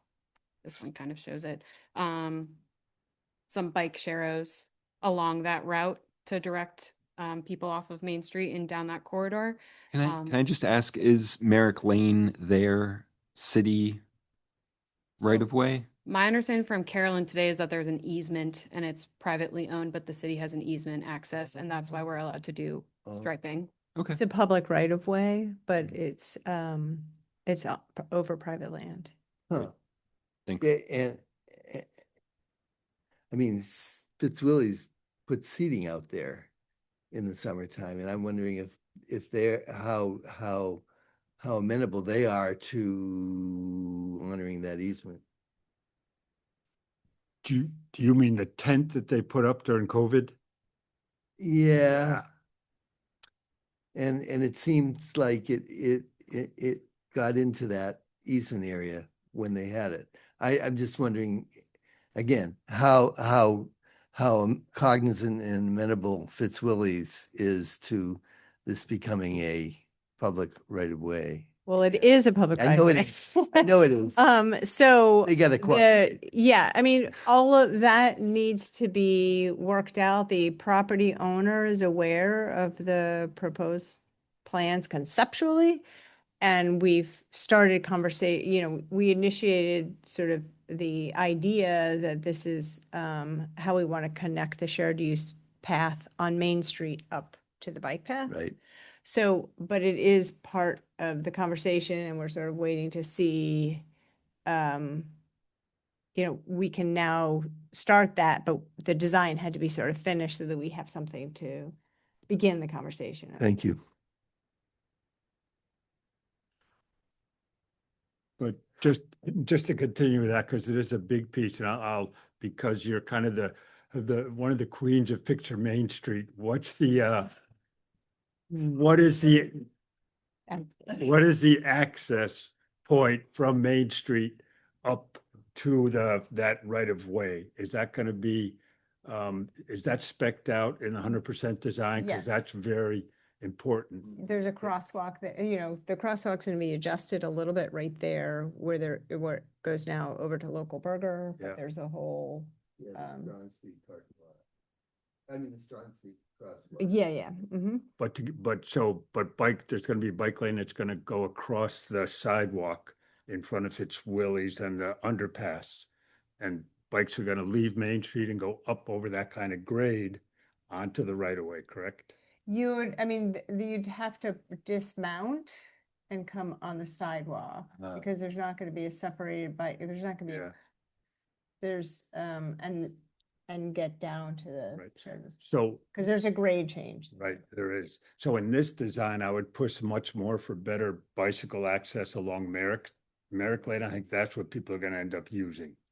And that's what the great majority of people use right now is Merrick Lane to get to the bike path. And that tsunami's coming of bicycle riders. So I would push that we do something more than just sharrows on Merrick Lane. I'm not sure how to do that, but there's not a lot of room to move out the cars perhaps and make a protected bike lane on Merrick, but Yeah, we can come back to that. We have to do something. That's gonna be the route that people will use. Yeah. I don't see the Sharrows on Merrick Lane. I see them in the lot, the Fitzwillies lot. I mean, so maybe Sharrows is a start. I think, I think the way the perspective, we've always been, for the Main Street design, we were looking at coming through that parking lot anyway to connect people, because it is a little bit more direct, because you're from Main Street and you're going straight up and up to that ramp. So I think the way the path dumps you off now is you're pointing directly at Merrick, and you could go either way. So I don't know what the majority of the traffic is like. But I think in terms of connectivity, because there's nothing to connect to when you get to King Street if you go out Merrick Lane. And so that was the rationale for coming through. Right, there's no infrastructure. There's in no King Street. bike infrastructure on King Street. Yep. Okay.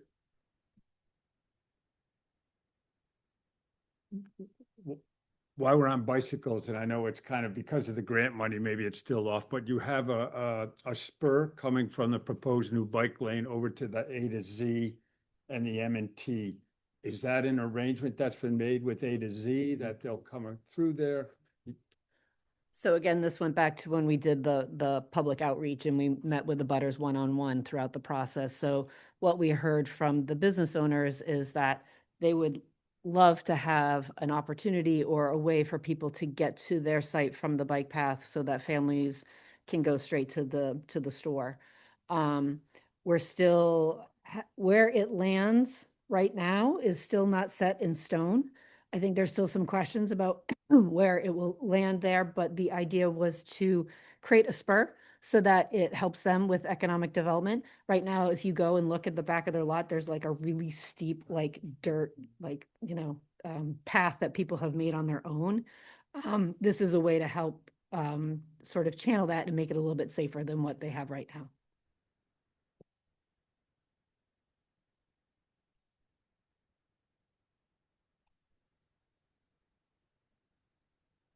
Question about the phasing of the project. And Carolyn, I'm not sure, this might be for you, it might be for the applicant, but this kind of reminds me of the project on Conn Street where there was a building proposed for the back of the property and one proposed for the front.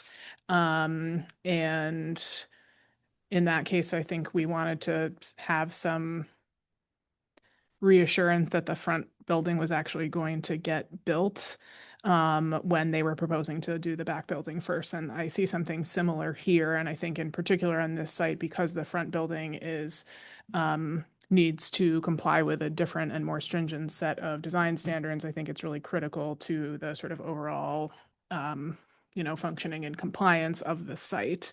So talk to me a little bit about, how this works and if this is something that, we can or should be thinking about in the way that we think of or condition the project.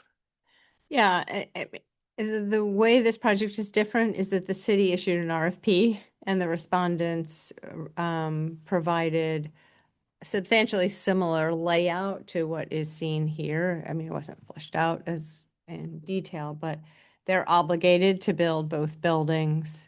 Their grant funding for, they're going in for funding for housing construction. So they can only, they're obligated to build what they're showing on their application. So it's not like a private sector development in that sense. And we're selling the property to them based on the fact that they're building 91 units of housing in 2 buildings at this location. So I think that's different. I think that you could craft conditions about maybe a timeline for the second building, but the problem with that is that it is based on affordable housing tax credit funds and other funding sources, like the whole package of funding, which has its own timing. So it's very different from the private sector development in that sense. I forget, I think that's a good example about Conn Street, and I think we may have asked that developer to grade and seed that front lot. I have it. So it wouldn't be parking.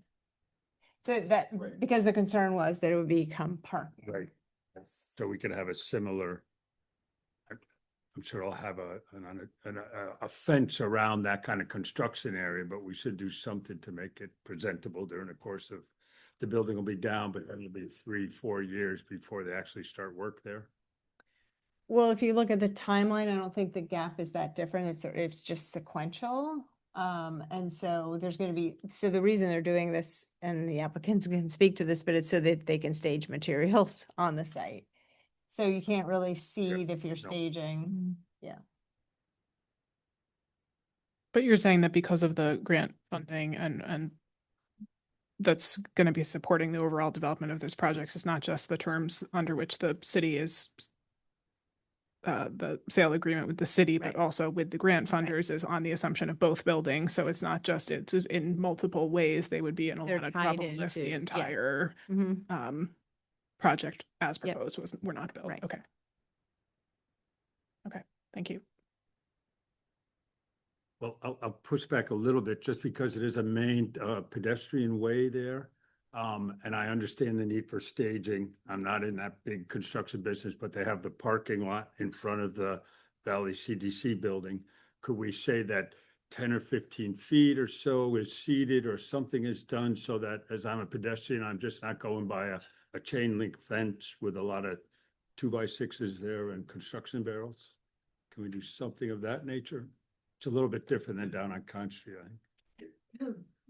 I'll just speak to the temporary condition of the site. So we are going to have fencing and wind screening. So it will be a fence like right up against the back of the sidewalk. We did talk with the DPW about what that condition is, and they agreed that we could leave it as gravel so that we're not hauling in material and having to maintain that, but we are going to be maintaining erosion control measures on the site throughout the construction. And like Carolyn said, the site is very limited, so using that space for staging is kind of critical to the project. So we'll see a 6 foot high chain link fence with green scrim or some sort of scrim. Yeah. Right along the sidewalk. Probably with Correct. big Valley CDC banners on it, right? And an image of a render of the Opening building soon, now leasing. with that sunlight coming through the clouds.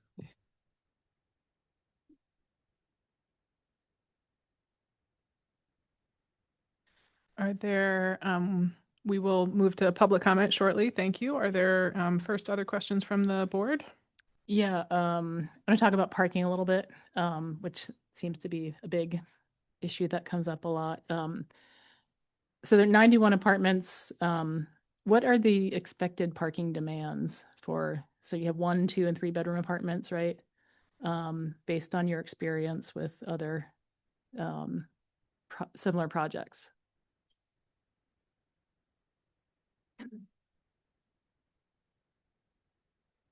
Hi, Rachna Crowley with the Community Builders. So TCB has family developments in Northampton and in surrounding areas, as does Valley CDC. Our parking utilization ratio for family housing, which is what this is going to be, is less than 0.5. It varies because populations change, right? Renters change. So at times it's, around 30%. At times it could be a little bit higher.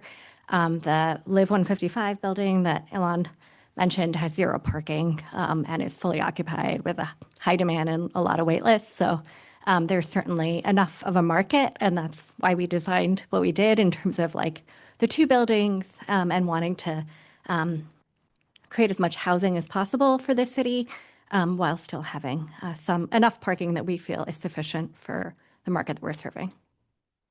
And stay up there for a sec. And as far as I see, there are 4 handicap spaces available is it 4 or in the 5? lot. It looks like 5. 5, sorry. Okay. Just what happens if there are folks who live there who need, who might have a car who have a handicap placard? Do they just have to find? Beyond the 5, you mean? Yeah. Okay. So what, as mentioned in the presentation, we would conduct a lottery as each building is leased up. And then it would establish a wait list for parking. So when we do that lottery, we will probably, as we would do a housing lottery, look at different needs and preferences, incomes, accessibility. Those factors would be taken into consideration when we do the lottery. Great. Any other parking questions? Okay.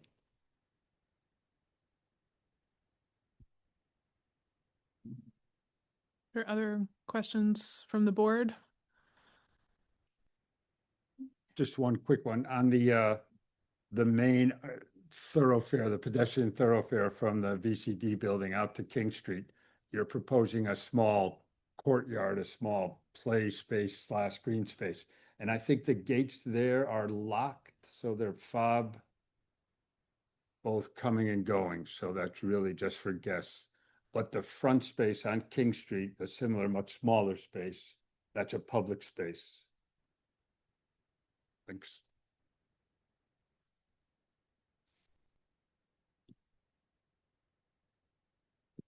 I've got a question, but I think Carolyn should be in the room for it. Okay. I'll save it for later. It's hiding in the back.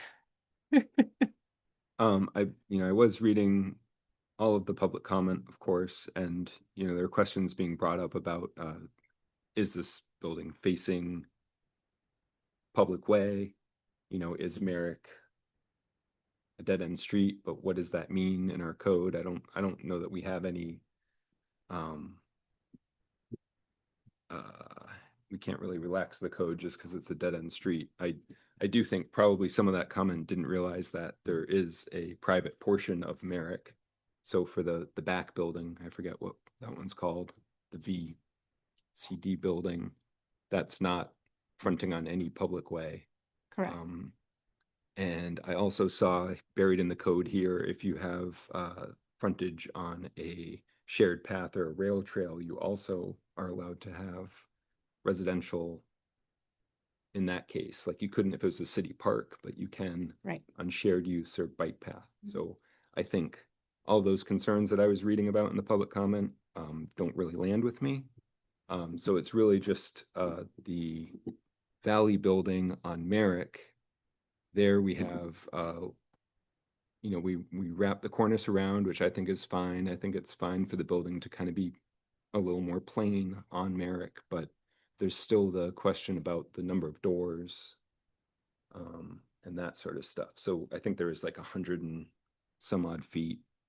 I measured it where we don't have the doors. So I'm just, and I don't have a problem with that, but I do think it's probably, is that something that we would have to state explicitly in our decision? Yes, and I think the applicant can clarify what the dimension is because it's, because there is, I can scale, I've scaled it off their plan. well, I mean, I think it would make sense for the applicant to specify what that dimension is and whether it is over 100 feet from the articulation or not. Yeah, I mean, I guess they can confirm if it's 116 feet 9 inches plus or minus. Chris, just to clarify, you're talking about the King Street facade or the No, facade of the the Merrick? Merrick Street? Lane facade. Merrick Lane, okay. The Merrick Lane. East Street. Sorry, the TCB building. The I can't TCB get the building. Yeah, we got it. Long, get my The letter. long side of the long side of Merrick the Lane west. side of the TCB building. Oh, I do not have those dimensions with me. What I can tell you is that along King Street, the doors are around 38 to 39 feet long. My senior architect is here, maybe looking at drawings. And on the spot. And what you're talking about is between, at the bottom of the page here. yeah, so that's the entrance into the residence. This dimension from the corner to that corner, 137. So we're saying that the opposite side of the door, so that's 137 feet. So is the question about it being more than 100 feet without a door? Right. It probably is more than 100 feet without Yeah. another door. There are, Which again, I don't have a problem with, but I do think that we would need to state that explicitly. That Sure. doesn't need. Yep. there are residents along here, along that side. And the egress stair comes out towards the courtyard. There is a slope of about 3.5 feet from this doorway to the bottom of the sidewalk down here. We actually had to build in a sloped walkway kind of around this area to get up to the first floor level. So there is a lot of, it would be very difficult to make a door accessible coming onto Merrick Lane as the grade drops away. Right. So it's not just as easy as kind of It's not, flipping that. we can't just flip that the door. stair. Yeah. Right, and so you have the ability to waive strict compliance with those standards. Right. Yeah. So yes, it would be appropriate to acknowledge that. And waive Okay, it. Yep. great. You can see a little bit in this elevation how that grade Right. drops away. Yep.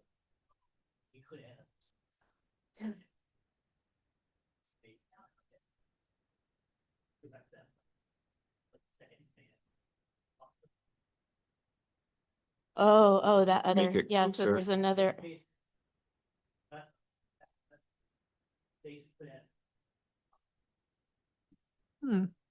but it wouldn't functionally really be beneficial. Oh, okay, well, okay.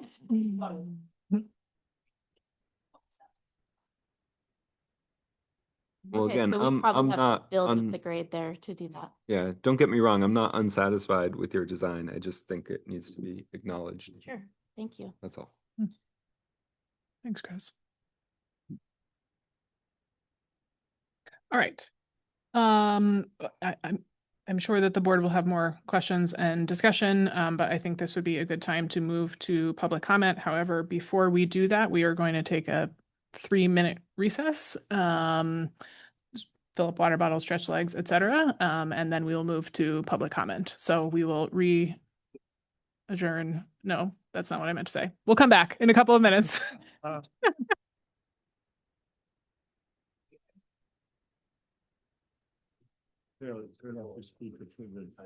on.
All right, I think we're gonna start back up again here and move to public comment. So I'm just gonna give a little bit of information about the process we're gonna follow, and then we will dive in and hear from folks. So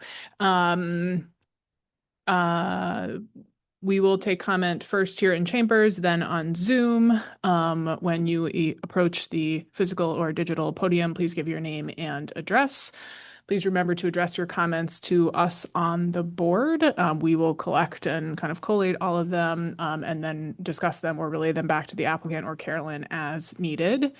Remember that each issue or question is one issue or question. Repeating it or hearing it from multiple people doesn't change the way we consider it. We will address each thing as it comes along. So in other words, you don't need to repeat what other people have said before you. And I know there's a lot of interest. We received a lot of written comment about this project. We want to have time to hear from everybody. So we ask you to keep it brief. We'll have a 3-minute time limit. And we also ask you to not repeat things that the folks before you have said. I will also note, as I just did, that there was a lot of written public comment received about this project. Everybody on the board has reviewed those comments. I'm just going to give a summary here so that you have a sense of what, the kinds of points that have already been raised that are on our radar already, because similarly, if it's already been submitted in writing, it doesn't need to be repeated here verbally. We will address it in due course. So there was a lot of support for the project. People noted the need for mixed income and affordable housing, noted the desirability of the location and the proposed amenities associated with the project, noted the boost that the additional housing would give to the downtown economy. And a lot of people wrote in, mentioning and praising the successful track record of the involved organizations and the good work that they've done in our community. There were also a variety of questions and concerns raised, some of which we've talked a little bit about already. Parking, the applicants requested a waiver for the traffic study, the aesthetics and compliance with design standards of the site, the impact on abutters, and compliance with general zoning standards. So as I said, we have read and are taking into consideration those comments. And I think the applicant has, clearly heard and addressed some of those as well in their, or spoken to some of those comments in their presentation as well. Okay, so with that, one last comment, and then we'll move on. It is 9:06. We typically have a hard stop at 11. And if we end up moving in that direction, we'll also do a check-in a little bit before that to kind of take the temperature of the board and figure out what we want to do. But we'll see if we get to that point. So without further ado, we will now take public comment. So if there are folks who here in chambers would like to give comment. May I approach? Sure. Hi, my name is Jim Neal. I live at 16 Market Street and 26 Market Street. I've lived there for 15 years. It's right on the other side of the tracks from where the rear building is going to be. Valley CDC used to have their offices there, as a matter of fact.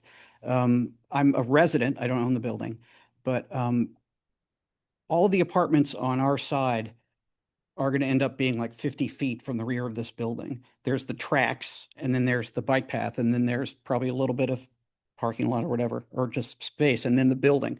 So out of our windows for the next 4 years or whatever it is, that's going to be the show. And we're ready for that, but I'm just wondering, or at least I am, is the fence going to go all the way around? And is there going to be it's going to be noisy. That's just the way it goes with these things. They're going to knock a building down and they're going to build 2 of them. So that's going to be outside of our windows for, 3 years or so. And then when it's done, that, it blocks the view completely. And again, I'm so for this building. I just want to know what's going to be happening and how it's going to affect us as the residents of those buildings. Simple as that. Thank you. Alex, I think you wanted to approach.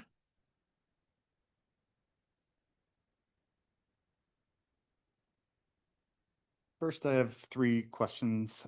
Has the board actually read the comments? Because the architectural committee did not. So I just hope that people did. Will access be maintained to the rail trail route? Sorry, we know you, but can you give your name and? Sorry, Alex Bowman, 19 Market Street. Thank you. Will access be maintained to the rail trail throughout construction? I wasn't sure if that was completely said just as a full stop or not.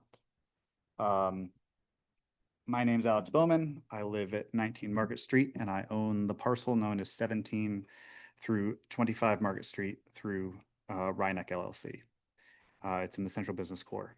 I want these buildings, but I'm requesting a continuance. These buildings objectively fail to meet requirements of 350-21, not by interpretation, but by law. My written comment detailed each specific noncompliance. The noncompliance stems from the petitioner's own design choices, not from unique site characteristics. This is settled law. These aren't close calls. I would love to have each of them answered directly. None of them have been, because as we know in zoning law, the process is critical to the outcome. These business district ordinances are important, and we shouldn't ignore them because they're inconvenient. The petitioner suggested that Merrick Lane warrants lower standards because it's a dead-end street. A dead-end street for who? With 200 new residents and only 29 parking spaces, this is fundamentally a pedestrian environment. The petitioner even talked about how important walkability and bikeability is. Merrick Lane is the only city-owned accessible rail trail ramp for a quarter mile in either direction, making it a primary access point for downtown residents and visitors. It is contradictory for the board to waive the minimum pedestrian scale design requirements that exist to serve the 200 new residents who will depend on them. It is fascinating that this design uses a limited easement over a public way on someone else's property instead that is used as a private driveway instead of using public Merrick Way. The street facade and human scale details matter here enormously, perhaps more than anywhere else in the district now. The board's duty is not to approve projects it finds satisfying or worthy. It is to approve projects that meet the standards. This should not need to be said. If the ordinance needs changing, that goes through the city council, not through approving one-off projects. Everyone in the central business core is bound by these same standards. Ignoring them for some projects while enforcing them for others is simply unfair and undermines the legitimacy of the entire process. I also request a joint hearing with the Central Business Architecture Committee under 350-21-7A2. 3 of the 5 members present at last week's review had not read my written comment after I called them on the phone to say, hey, why didn't you discuss this? It was submitted more than 24 hours prior. For example, where is the nearest clapboard sighting? Or another question that came up, where is the nearest clapboard sighting in the downtown district on a public street? A meaningful recommendation for architecture cannot come from a committee that hasn't reviewed the concerns. City residents expect the planning board to enforce the standards, not to substitute its own judgment for the law. A legally sound decision is far more valuable to everyone than one that invites a challenge. As the petitioner noted great expense, would the board want to leave the petitioner vulnerable to expensive and time-consuming legal challenges? The board may not waive these requirements without explicit authority to do so. If they believe that the authority exists, I ask that they name it on the record before they vote. Compliance is achievable. A continuance gives the petitioner the opportunity to produce a building that meets the code, withstands legal scrutiny, and contributes to the historic character this code was built to protect. That should be something everyone in this room wants. Thanks. Thank you. Is there anybody else here in council chambers who would like to give comment about this project? Okay. Not seeing any more hands. We will move to Zoom. If you would like to give comment on this project, please turn your camera on and wave your hand about, or you can use the raise hand function and we will call on you in the order in which we see you. Looks like, excuse me, Dan Brindell.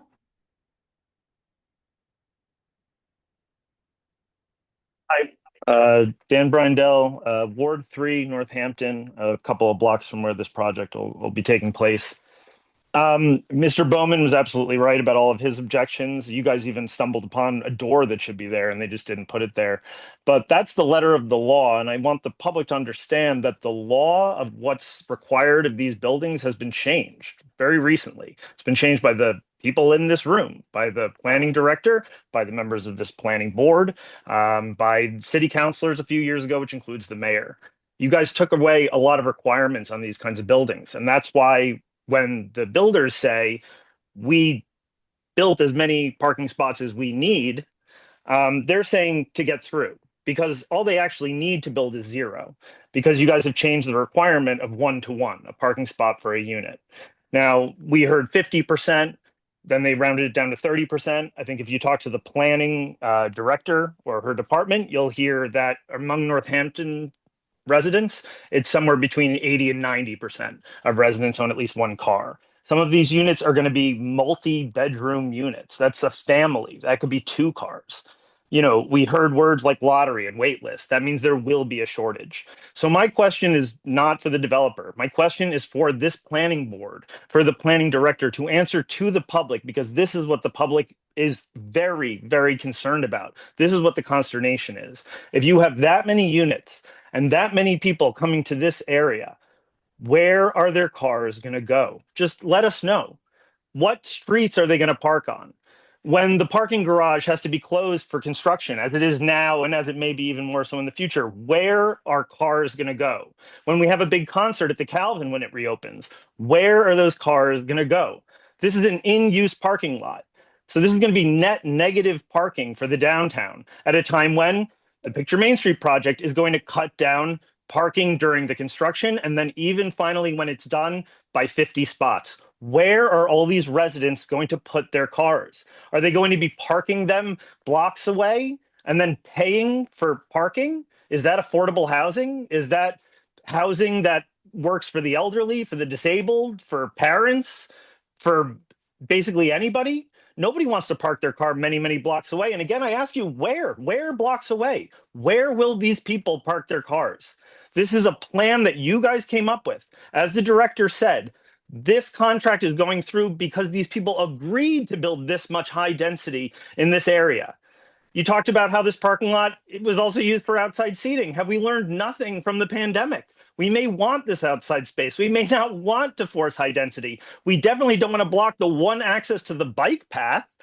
We're all supposedly bike lovers, and yet anybody who actually lives in the city and rides their bike knows that that's the way to get downtown, and this building is going to be right in front of it. So again, I ask you guys, where are the bikes going? Where are the cars going? Where is anything and anyone going to go if this goes through? This is your plan. Explain to us what the plan is, please. We deserve it. Thank you.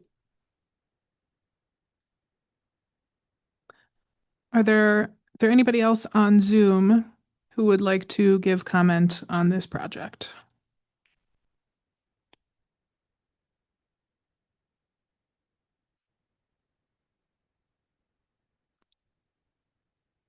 Okay. I'm not seeing any other hands. Carolyn, do you see any? Okay. All right.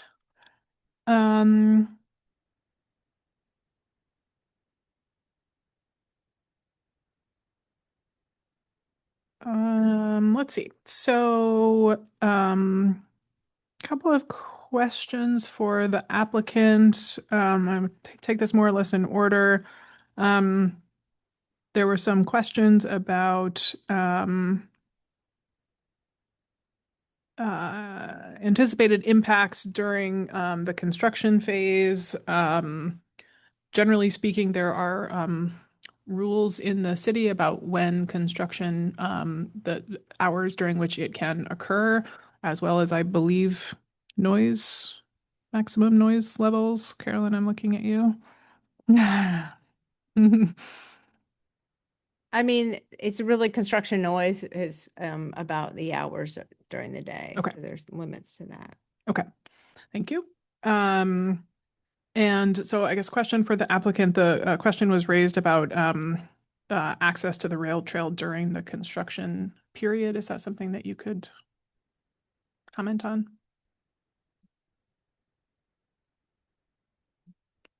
Yeah, I think that we could accommodate. I'm gonna look to the rest of my team too. But I believe that if that's a priority for the community, then we can try to accommodate keeping bike path access open. Thank you.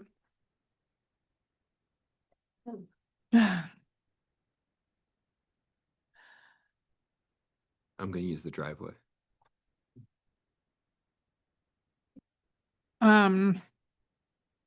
There was also a question about the fencing plan, and I believe that was somewhere in your presentation. I'm wondering if you can bring that back up and just walk us through again what's proposed for fencing around the entire perimeter of the site.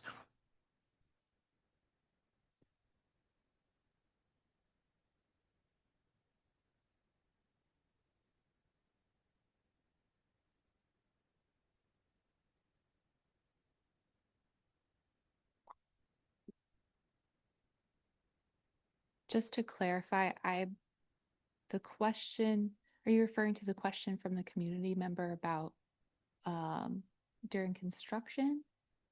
The way I understood the question was around the the future state once the project has if and when the project has been developed, what the fencing will be around the perimeter. Okay, got it. Thank you.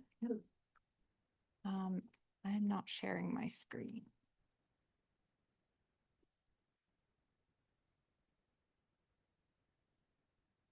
I need to do.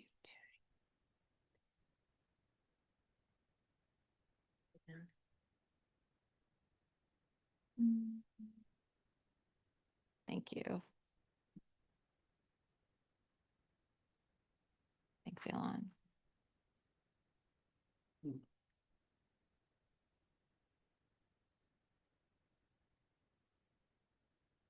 Oh. Sorry about that. We'll just go through real quick.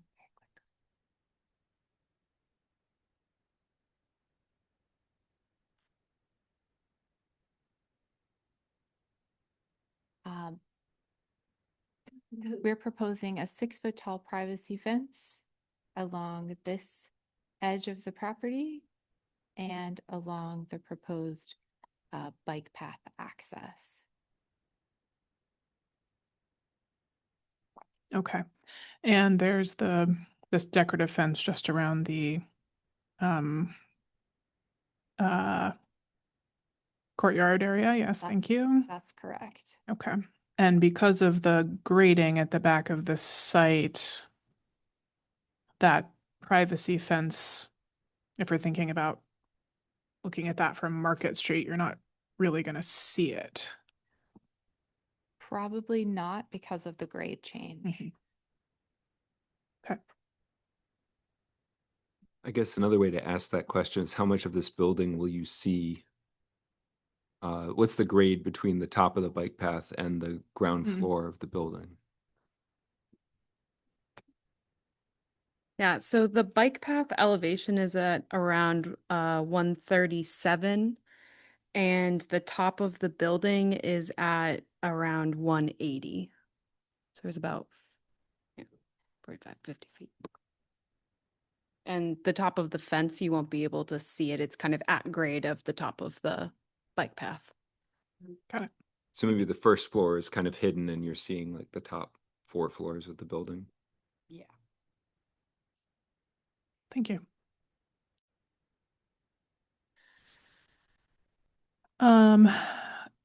Carolyn, I want to kind of turn things over to you. There were some questions raised in written comment as well as here in chambers about sort of compliance with the design standards and by fellow members. So I'm wondering if you can kind of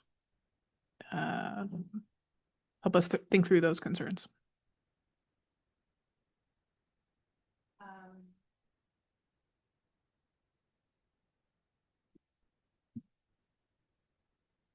So, the, the board, as you've discussed previously, has the ability to, waive standards, so long as, I mean, they're sort of, there's one sort of overall, and then within each of the criteria, the idea was to create, a cookbook or framework for design, and that knowing that sites were going to be different, there were going to be different characteristics, that the board has the ability to waive those if the standard is not applicable given the context and of the given the existing conditions is sort of one of those. I think sort of strict compliance can be waived for that reason. And that it would create an undue burden and would be inconsistent with the intent of this section. And so going back up to the intent of these guidelines is the purpose of the character-based zoning sections is to facilitate building and site improvements and public realm improvements, and you heard the applicant describing that, that are consistent with the goals for preservation, enhancement, or transformation of various areas in the city as expressed in the Sustainable Northampton Plan. And then reviewing those site plans, you're reviewing for consistency with the goals of the plan, making the city increasingly more walkable, bikeable, transit-oriented, and promoting a wide variety of housing types, recognizing unique history and fostering design character and function of Northampton centers and gateways, and including urban design principles, embracing, uses of buildings to shape outdoor space, among others. And so, the intention of the CB Core District is to maintain and enhance the district as the premier center of a walkable, mixed-use, commercial, residential, civic, and institutional district in Northampton and within the region. So, those are the that's the intention of these guidelines. And so when you're reviewing the projects, and particularly if there are ways in which the project or a building can't quite meet, parallel lines to streets because of the odd angles of the parcel, there will be different situations everywhere in the central business district where you cannot specifically meet a guideline. And so you're looking at those specific situations. So in this case, the building is angled a little bit, but also in the Central Business Architecture Guidelines, it says the Central Business Architecture Committee can grant a setback greater than what would be a build to line in order to create active plaza spaces. So that's happening here on the King Street side. There's because you can't have a rectangle building fit on a parcel that's not rectangular. And so, yes, the applicant has clearly chosen this design path for that building, but either way, the building's not going to be parallel to one of those street fronts. So which one makes the most sense to create an active plaza? Well, the main King Street, I would argue, is the most important because that also brings the visual context from Main Street. If you're coming down Main Street, that's an inviting view that would entice you to come down King Street from Main Street. And so that is sort of one of the comments, and the other comment is about lot frontage use and landscaping and furnishings between the sidewalk in the building is allowed in a step back space that's clearly indicated in the illustrative examples in the code. And in terms of the location of that building, I mean, it was always anticipated there'd be multiple buildings in Central Business District. We already have that. We have buildings behind buildings in other places in the downtown. And so this is a situation, I wouldn't call it unique, where there's a building behind a building and the Valley Building is not on a public street. It is part of the parcel that fronts King Street primarily. That's a primary frontage. And of course, you've seen where the road stops at the end of that front building. So the Valley Building is really oriented behind the TCB building, obviously, that being the primary frontage. So I think there are comments that have been raised that I think have been addressed by the applicant to clarify and correct the interpretation about the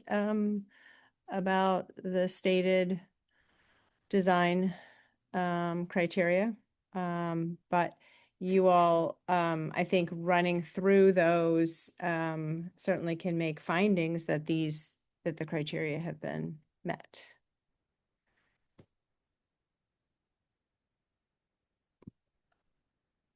So I think. Can you turn your mic on?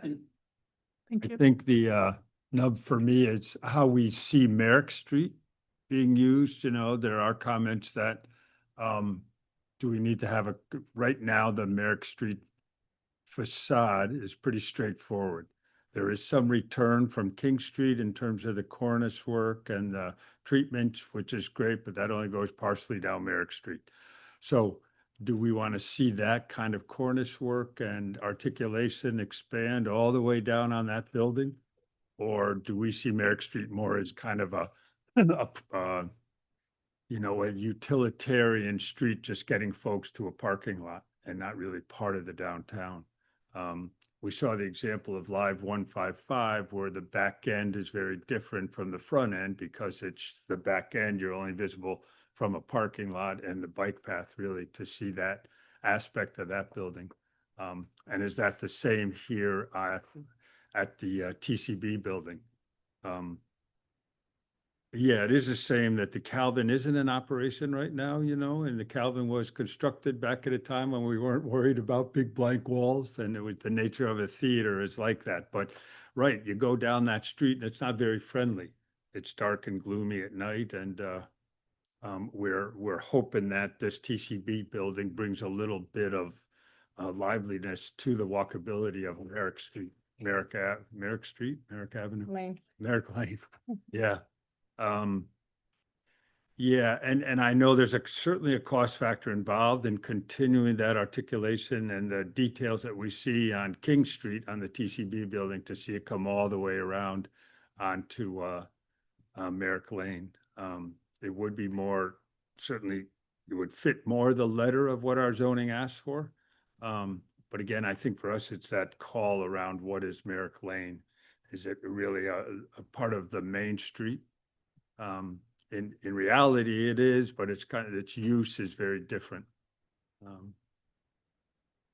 So yeah, that's kind of what I'm struggling with now. I don't struggle with that much the VCD building in the back. You know, I do wish there was a little bit more. I know there's some articulation and paint color changes, which is nice. And the view certainly from King Street, people aren't going to see too much of that. People will, like the abutter who is left, will see it from Market Street for sure. Yeah, yep. No, I appreciate this visual that shows it from King Street again, but as one comment made, you know, so many people are going to be walking down Merrick Lane now on that side towards the parking lot and the building. And I believe so many people will be riding bikes down there also. And also a lot of the traffic will be on the north side of the building on the walkway, the pedestrian walkway. But by and large, I think people will be coming downtown using Merrick Lane rather than coming from the north and using the sidewalk across from the convenience store. So my kind of editorial comments about how do we interpret those guidelines of extending all the way down Merrick Lane?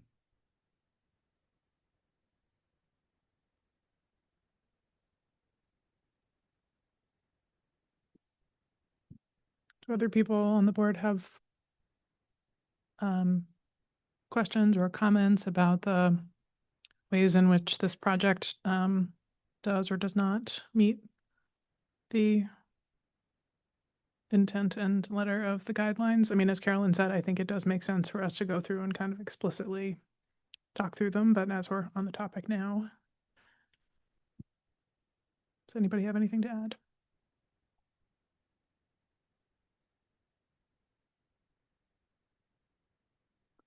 I wish that that face that we're looking at there, as well as having the cornices, had some, and the variation and the glazing and the windows, and I mean it's a nice design, but when I'm trying to imagine how it looks when I'm looking down King Street, I think some commenters said this is going to be kind of either inviting or not, when you're standing on the corner of Main and King.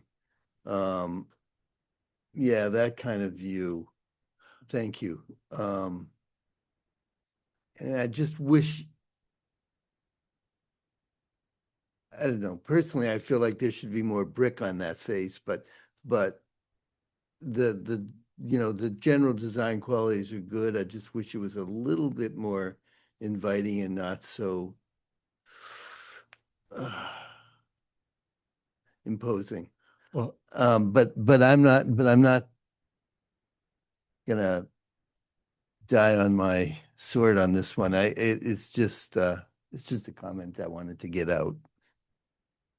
it is brick rich. It's painted yellow, which took me a minute too when I first looked at it. It is brick. It's it's painted a color that's obviously not the bricks of the surrounding buildings or the hotel.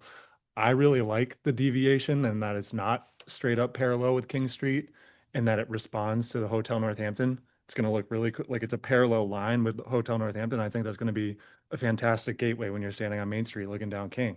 And like it's almost like a portal. It's like it's gonna, in my optimistic eyes, invite you down King Street and kind of welcome you in that way. But I had the same reaction when I first saw the renderings, was like, what? Why wouldn't you just do brick there? And then I looked further and it is brick, just painted a different color. Or a yellow brick dyed. And I remember you saying you're taking your inspiration from the Fitzwilliams building on that. There's a yellow brick building. Oops. Yeah, I guess I'll go back. That is on the corner of King and Main Street. Bear with me 1 second. It's right next to Sweeties. That one. That's a yellow brick building. Also has a very strong cornice articulation on the front of the building, and then it turns the corner. Cornice stops. Is that essentially the color it will be? It's a little bit lighter actually than that. It's not quite as bright yellow. Okay. It's a more beigey, I guess is what I'd say.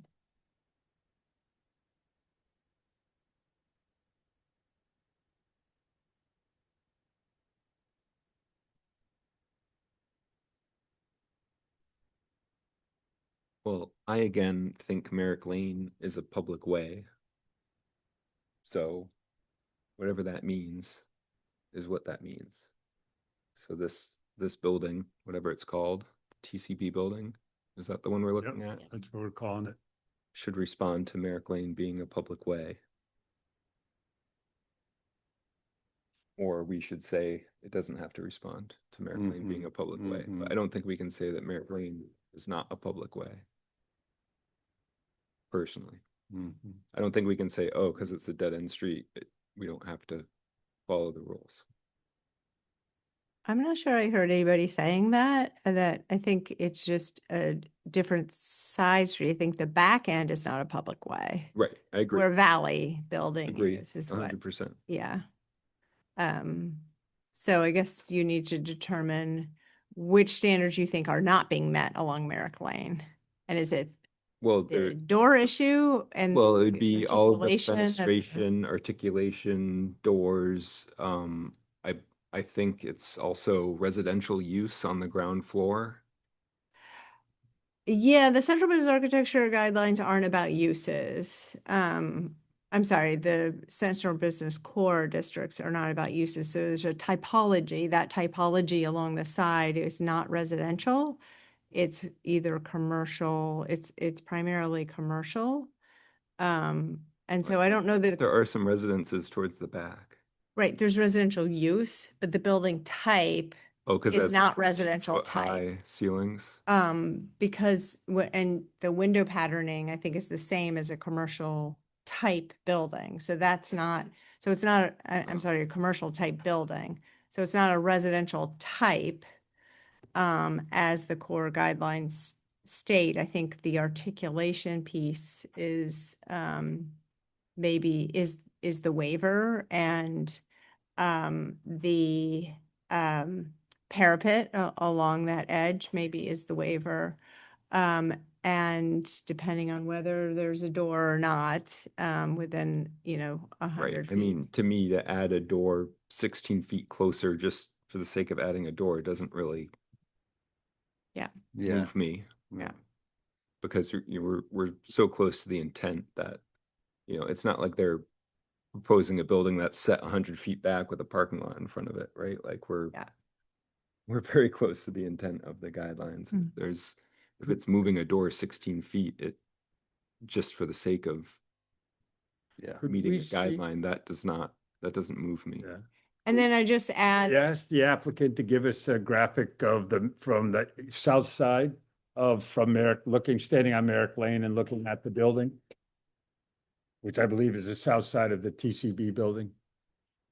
I think this is as much of the south side that we have. you had like that. elevations of the. Oh, the elevation? Yeah.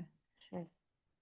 So I just, while she's putting that up, I just want to note that the variations in design standards, the Central Business Architecture Committee can grant those as well, when the committee determines that alternatives contribute to the vitality of the overall character of the district and fulfill the intent of the district. So I think, you know, that certainly was in their Right. approval. So they already approved Yeah. it. Mhm. Right.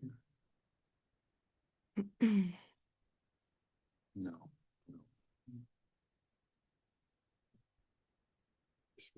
But so you're saying that this is a commercial style window, not a residential style window on the first floor?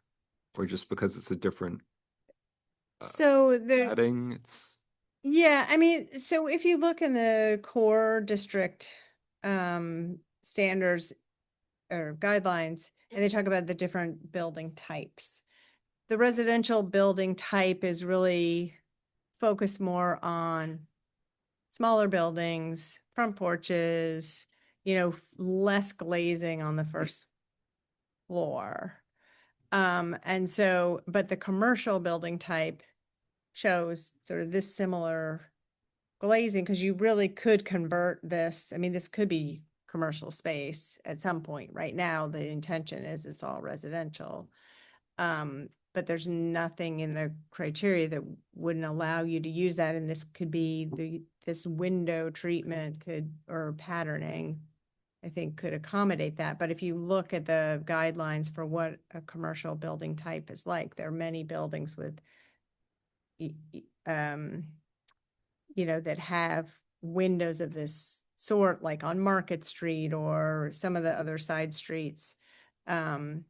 So I would argue that this is a commercial building type. It's not about the use, but yeah. okay. Yeah, I never put that together. Yeah. That it was independent of use. Okay.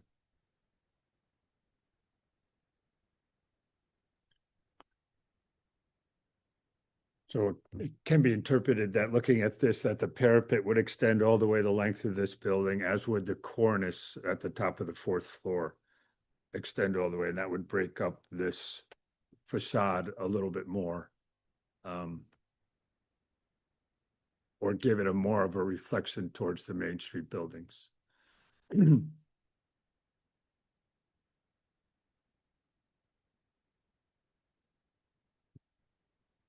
Rich, did you have something? No, yeah, we saw this. Okay.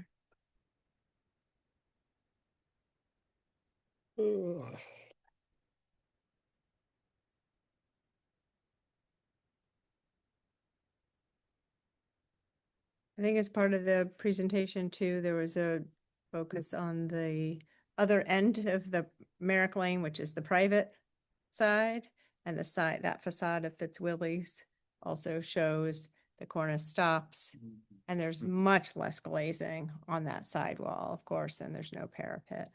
It just wraps the corner and then becomes much flatter. Right. Just to me, the difference is that Merrick Lane is private there. Even if we do have a public easement to use it, it isn't the same situation, because here Merrick Lane is a public way and there Yep. Well, Merrick Lane is a Go private. back to that one that looks down Merrick Lane, please. And the computer has decided it's not. Oh, update time. Next one, there we go. Every Thursday night. So I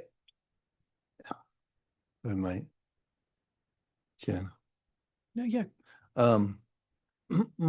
So this has, it actually looks very inviting because of the trees and the wide sidewalk. And of course, those trees are not going to look like that for 20 years. But it's really, it's not uninviting to me, the way it's depicted in that rendering. And so I don't feel really strongly about changing that surface to include the cornice and the, as you were suggesting. And remember, although it doesn't depict it here, and in fact, it kind of obscures it a little bit, but the Calvin, for some reason in this picture, it looks like the Calvin wall is articulated. It's just a solid brick wall for a long ways. I don't know why it looks otherwise there. I will let you know that we are using a new AI software rendering, and it sometimes adds things to other buildings unprovoked. That's wild. That's wild. So I apologize that No. it thinks it would look better with those. I did notice. And okay, well, to that point then, is the width of that sidewalk real, or is that some AI imagination? No, the dimensions and the form is real. The sidewalk is 5 or 6 feet wide, 5 feet wide. There is some planting beds along there. I think you're right that we may not have buildings that are touching the building that bushy right away, but the intent is to have it be a green planted space. No, it does bump out. Wow. It's Which does? The Calvin Yeah. wall Yeah. does pump out? Staircase. Oh. But it's added when It's a staircase. It's a staircase, yeah. What, can I piggyback off of you again? Please. So the one thing that the site plan shows that this rendering doesn't, though, is there's a portion of the sidewalk that we're looking at here and talking about, close to the proposed building, that actually goes right up against the building. This shows Down Merrick Lane or on King? down Merrick Lane. Okay. So this is showing it, and maybe the site plan is I would imagine the site plan is more up to date than the rendering. It is. So there's a good portion of the sidewalk that's walking right along the building. Yes. So I was curious what what those interiors are. Are those units? Are those offices along that portion of building? Yep, the units start right here and go back. There's So 3 the- units right there. Yeah. So that's a consideration for us and for the designers. I mean, we're gonna be walking right by people's lives and living rooms and Mhm. peering right into their stuff. And that the greenery that you were promoting just then actually doesn't exist for almost half that wall because of the need for there are that. some plantings up here at the front. But then you get that big bump in for which I understand is needed for delivery and such. But it does interrupt that. So that what we were looking at was just the very front edge of it, and it's hiding what's not there behind that. Yes. And I guess I wonder if like either you guys as the designers, the architects have a plan for those windows, or if we as a board have recommendations for something they should do for them. Yeah. Those windows that are right along that sidewalk. Yeah. Right. And you're like, Yeah. right. Can I add to this discussion? Well, Yeah. that happens in cities, though. Yes. People have, Yeah. yeah, Okay. have window boxes, you have treatment, you have, I peek into somebody's living room, TV is on. Okay. George. So the elevation of the road here, it drops down as we go. So the finished floor of the building is at 130 and the elevation of the street is 3 feet below that. So, and then the bottom of the windows are elevated even higher than that. So if you're maybe above 6 feet, you could peek He's into very- the bottom. It's very tall. I'm looking into everybody's Right, and Cam's even that- taller. I'll see the second story. There. I just wanted to mention that grade change Okay. there as Yeah. well. Thank you.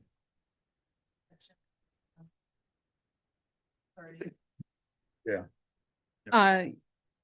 Yeah. I don't know that that elevation is accurate fully to the grade change. Yeah, it did show it though. Here it comes. There it is. Yeah. Sorry, jumping ahead. Yeah. Yeah. Yeah. So can you point out where does the sidewalk bump in approximately along this facade? Probably right along here. Right, those double.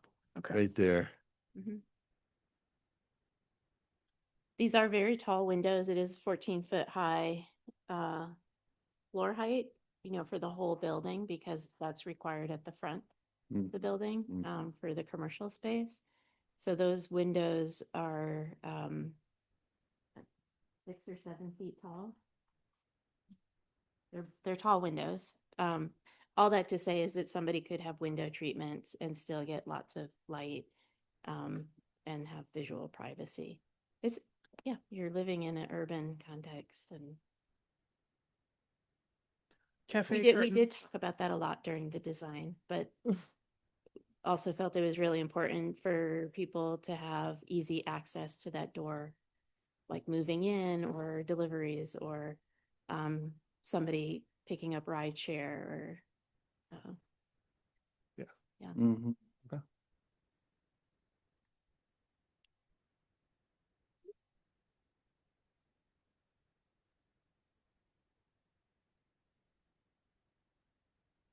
I have some other questions beyond what we're dealing with now, the facade and the appropriateness of Merrick Lane, but I'll hold those until we want to finish this up and maybe define those findings or.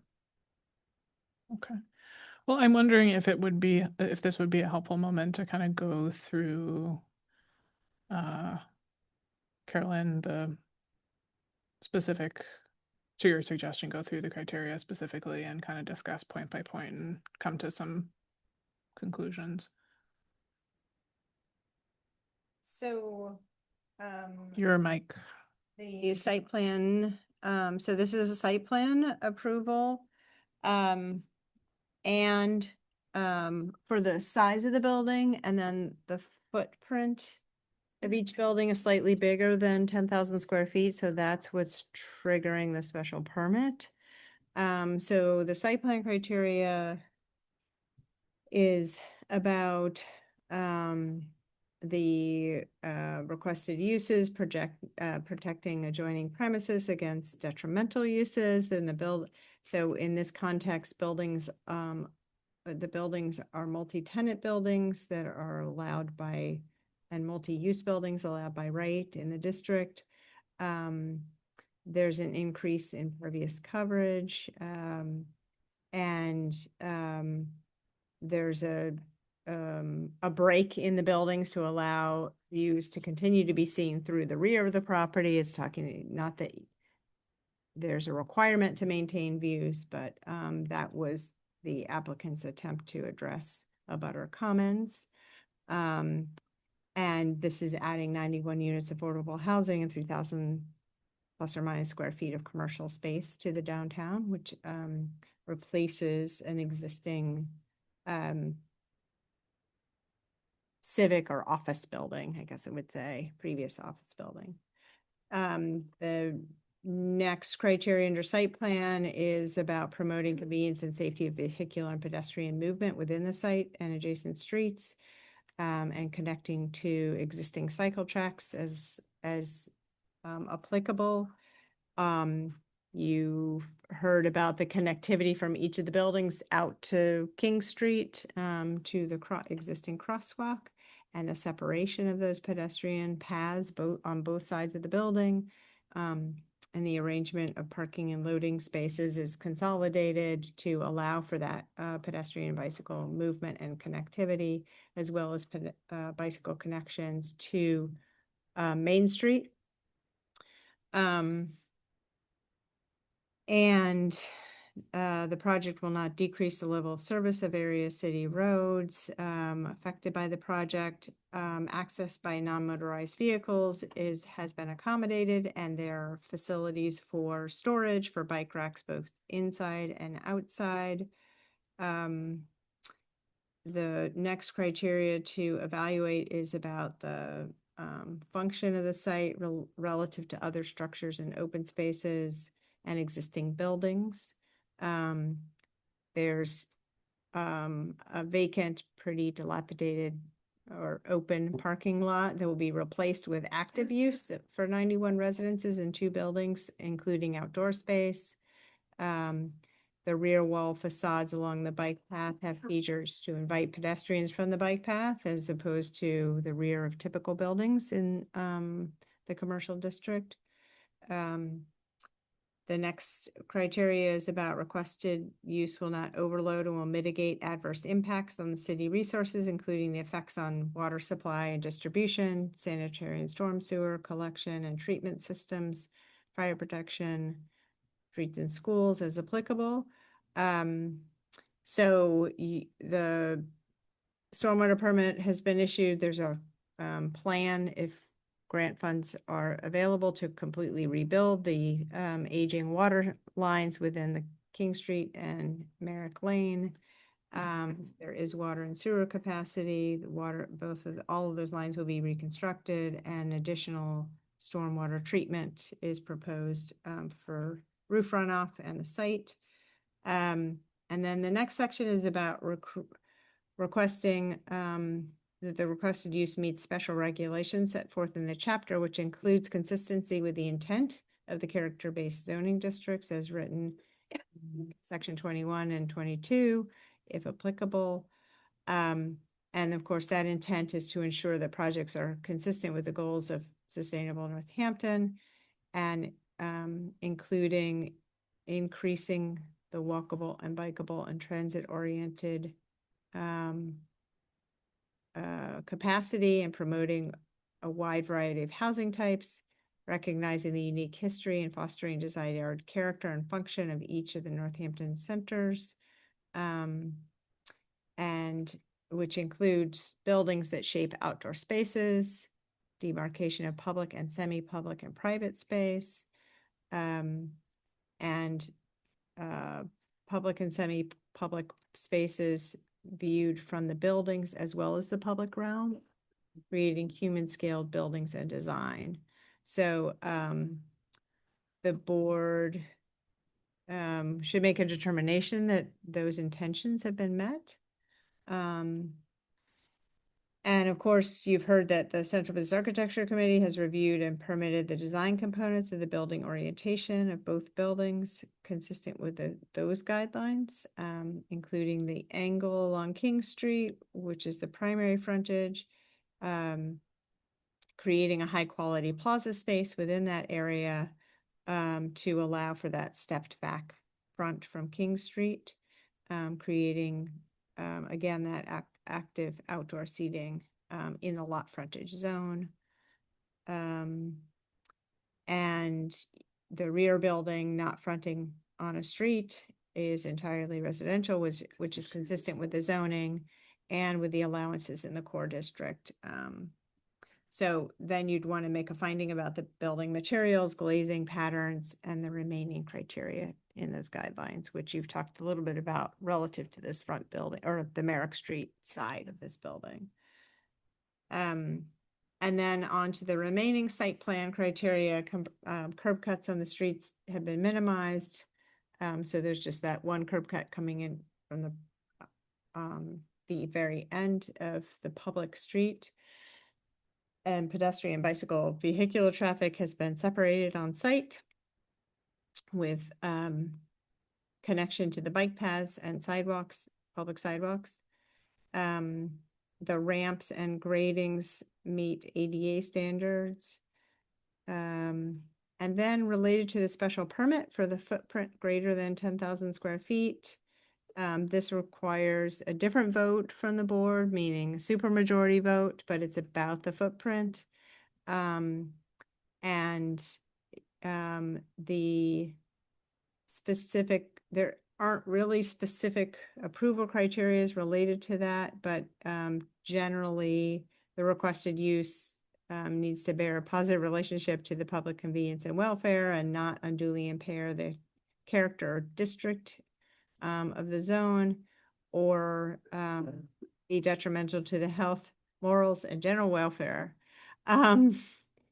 And be consistent and promote planning objectives and not adversely affect those as defined in the city's Sustainable Northampton Plan, which includes redevelopment of underutilized properties in the downtown for multi-use projects, encouraging a range of housing types. And of course, this is going to be 91 affordable housing units in walking distance. Obviously, it's in downtown, and creating highly built quality built structures to enhance downtown vibrancy and quality. So those are the criteria in the zoning for the board to evaluate.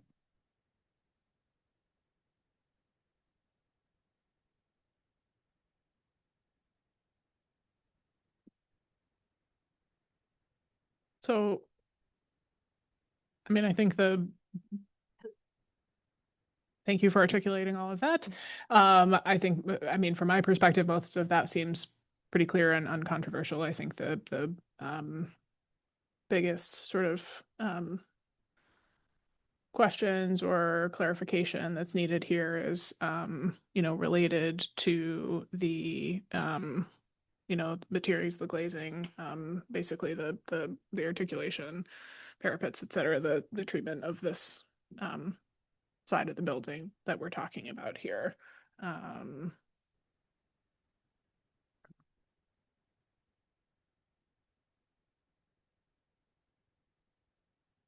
as far as I can tell, 350-21.2, which is organization, applicability, interpretation. B4 says the applicant may request a waiver from the planning board for strict compliance with the standards. The planning board shall grant the waiver when it finds that due to unique site characteristics, strict compliance would create an undue burden and would be inconsistent with the intent of the section or the standard. It's not applicable given the context of the existing conditions. So that's kind of the overarching thing that we can go back to any of these, what do we call it, character-based zoning standards? Right, so for building articulation, in particular, as this relates to here, I think the parapet, cornice, and articulation, wrapping the articulation.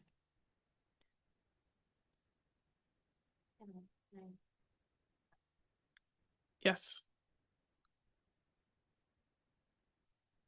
So I would greatly appreciate how thoughtful you all are being. Building a masonry building like this with this type of articulation is quite expensive. And I think, and as the Central Business Architecture Committee agreed, that we're meeting the intent of the design guidelines. And I understand that they are complementary codes. But I'm hopeful that the board will consider cost if you were to request that this facade be articulated in the same fashion as what is on King Street for affordable housing. I mean, that's where the undue burden comes in. Yeah. So it's basically just additional cost. Well, I also see this grade change. So part of the reason that door is set back is so they can actually match the grade to get into the building. So it would be tougher to move the door down, just like a physical constraint of the site. Mhm. I feel like I'll just stop Well, there. well, that's good, Chris, because the authority to waive the design standards, Carolyn, read that again, that last little sentence or two, whatever it was. Yeah.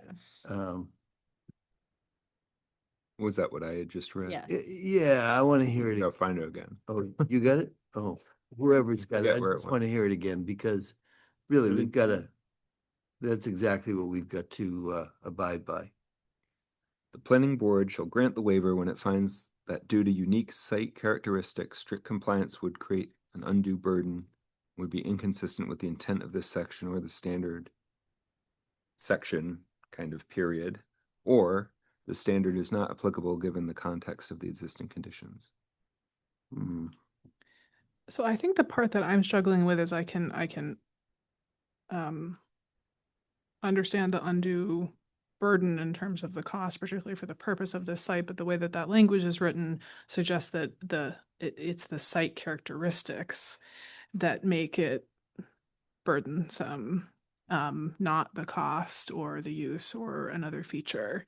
So I'm having a little bit of a hard, in principle, I don't have an issue with the way that this has been designed, but I am having a hard time identifying how. Yeah. I'm in the same place, Jana. I mean, I don't want to have to work too hard to justify it. That little slope there, you could argue that's a circumstance that makes it hard to. Well, like I think for the door, for example, that makes a lot of sense, but that doesn't address the cornice and the parapet and so forth. It's really about Merrick Lane. Is that a thoroughfare, a common street, much like Pleasant Street is, or say Strong Avenue when it's not being closed up, or another side street, Gothic Street, where we would expect that kind of treatment all along that front. Merrick Lane is a very unique little quasi alley. Well, I think your point about it is going to become a busier street. I mean, this is gonna, especially the bike line, is gonna make it a much busier street than it currently is. So we can't base this decision on its current status so much as what we have to crystal ball what it's gonna be like in the future. Can I ask one other request for consideration? Sure. I think at the beginning of the presentation, I showed you what you would see from the parking lot. And as you mentioned, the Calvin Theater is a solid brick wall, both on Merrick Lane and at the back. The Fitzwillies building is also solid brick. So there's not a lot of articulation along Merrick Lane or at the backs of the buildings. And so when we're working as architects, we're always thinking about how to design to the context. And that doesn't necessarily mean that I think that our new building should be a blank wall. It shouldn't be a blank wall, but I'm also asking that there's consideration of what is surrounding this building and how it influences this design. This is definitely much better than a blank wall, but also if the requirement was to add storefront like we are showing on King Street, then that eliminates housing on that first floor. And we do have the grade issue that we would have to deal with because all of those entries to a storefront would have to be at grade. So that's complicated within the building. So I'm just asking to consider context when thinking about the articulation of that facade on Merrick Lane. I think it might be helpful to point out a couple other things that if you go, and I don't know if I can grab the screen share away, but maybe if you could turn that off. Thanks.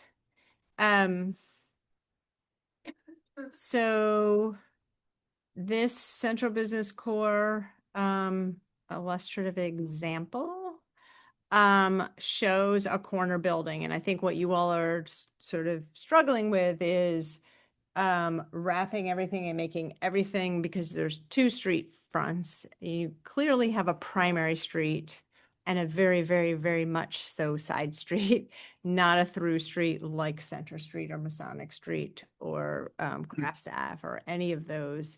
Whether or not there'll be increased foot traffic along here, there won't be the same thoroughfare traffic as those other side streets. But this is the graphic that's representative of the core district, showing a corner building. And clearly, this isn't the secondary frontage. And then this is a street that's still an active street and probably a through street. And you have this next buildings along with just one primary facade because they're sandwiched between buildings. So I don't, I would say that not, that there was consideration that when you have situations that are on corners, maybe of secondary, not so principal streets, secondary streets, that there could be some variation in those facade detailings. Clearly, there's not as much glazing. There's much more blank wall space on this corner. The first floor windows are, much, they don't really meet the intent of the criteria, but this is sort of the captured image of how, you're going to have some variation in buildings. And so I think that it's probably important to think about that side street as a side street, and King Street is really the principal primary frontage where you want that really detailed articulation. And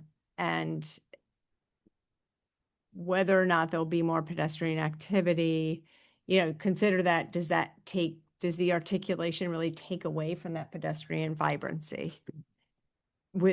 If you don't have that articulation on this street. And again, it's not going to have the same activity that you have on Center Street or Masonic Street as a side street. So. I want to recognize that there are at least two folks who want to give a second round of public comment, and I suspect that at least one of them has something to say specifically about this content. So I want to kind of fill people out, and might this be a good time to hear from folks again? Okay with me. Okay. Yep.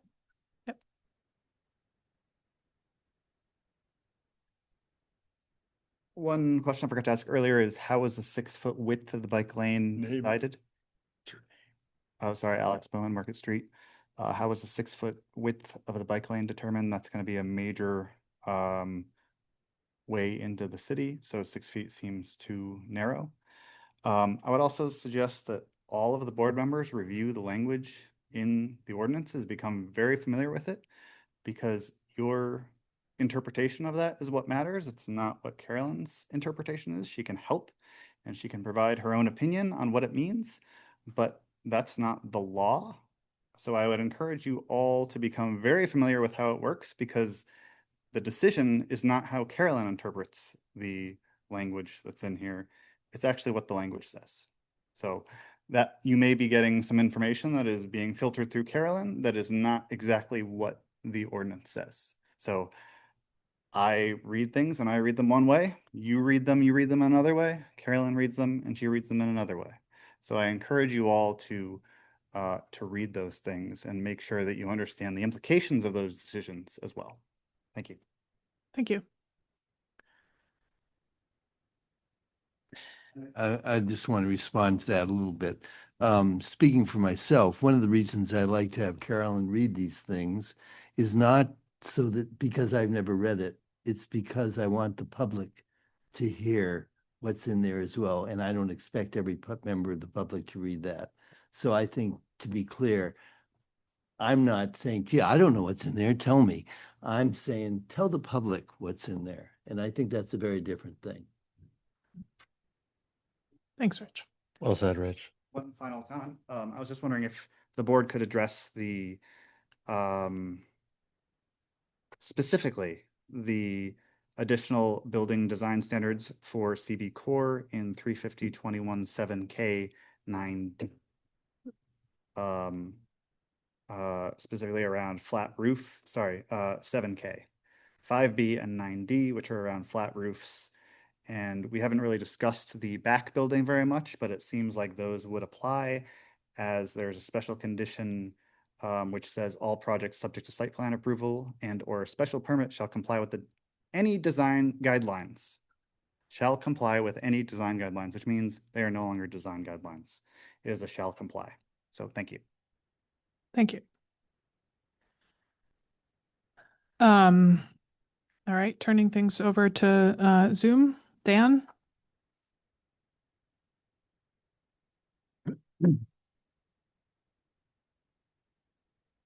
Neil, come on. I have to unmute. We're working on it. There we go. Hi, Dan Brindell, Ward 3, Northampton.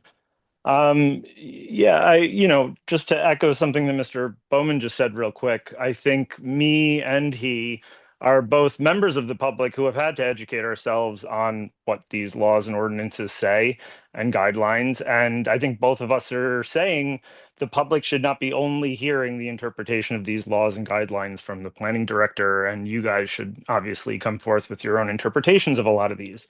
And I think a really good example of that would be what you guys just talked through, and something that you have to sign off on, which is that this isn't going to be detrimental to the neighborhood, to the community, to the city.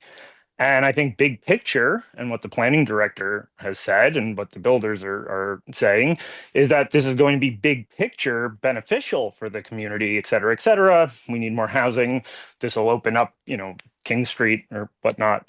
But that's big picture, and those are claims. And I think when we get down to the concrete details, will this be detrimental to the community? You guys have talked about how the road that it's going to have to use is not really an actual thoroughfare.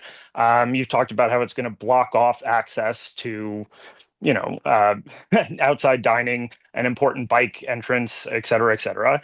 It's going to be towering over all of the neighboring places around it. And again, I think it's really incumbent on this planning board and the planning director to explain to us where you plan to have the residents park their cars. If people are going to move into here, they're going to be on a wait list, they're going to lose a lottery, where are they going to put those cars? And then when tourists come to town or people come to drop off their kids, where are those cars going to go? And then when the Calvin opens up or there's a big show around the corner, where are those cars going to go? We need city planning here, and you need to explain how it's not going to be detrimental. It's incumbent on you. If you're signing off and saying this is positive for the community and specifically non-detrimental, You need to explain how that will be the case. Don't put the people who are developing this space in the position to have to explain that. It's not on them. They are not at fault here, and they're going to be on the hook for it. Please explain to the public what the plan here is. That's what they're begging you to answer, and you haven't. Thank you.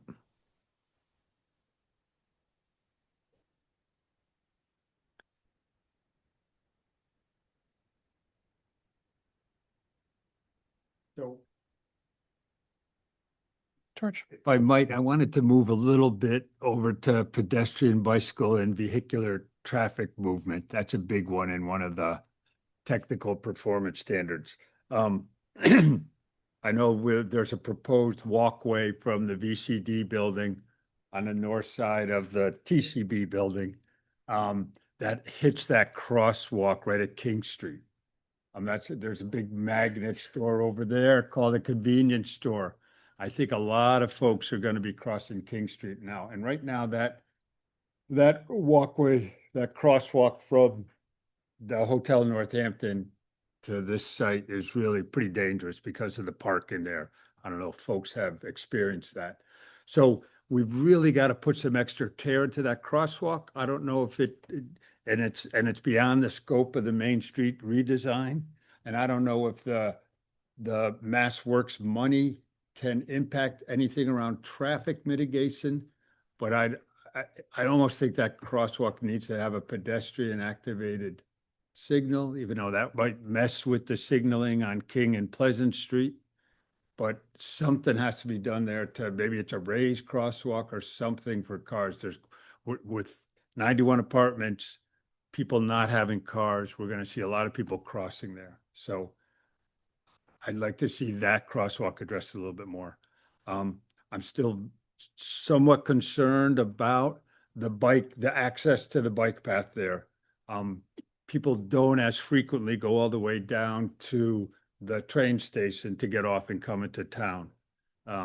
That's hazardous in itself coming up Pleasant Street for those folks if they're coming into town. So we've got to think more through this shared pathway through that parking lot of Fitzwillies, or we've got to do something really heightened on Merrick Lane. I know parking's an issue. I'd almost like to abolish those 8 parking spaces there and create a 2-way bike lane instead. I don't think that's in our purview, George. I know parking. But you could talk to your city councilor and ask them to get rid of those parking spaces. I think that's a great idea, but the planning board doesn't do that. No, I know.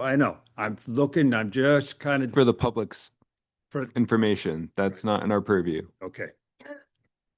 And it's not in our purview to make that, we can't make that a one-way street.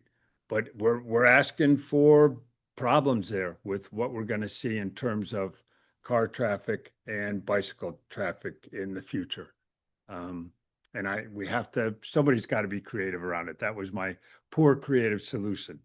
I think we do need to address this parking conundrum that's come up. I don't have an issue with the parking. I think the developers have shown us the data from like Live 155 that almost none of those tenants have cars, or very few of them do.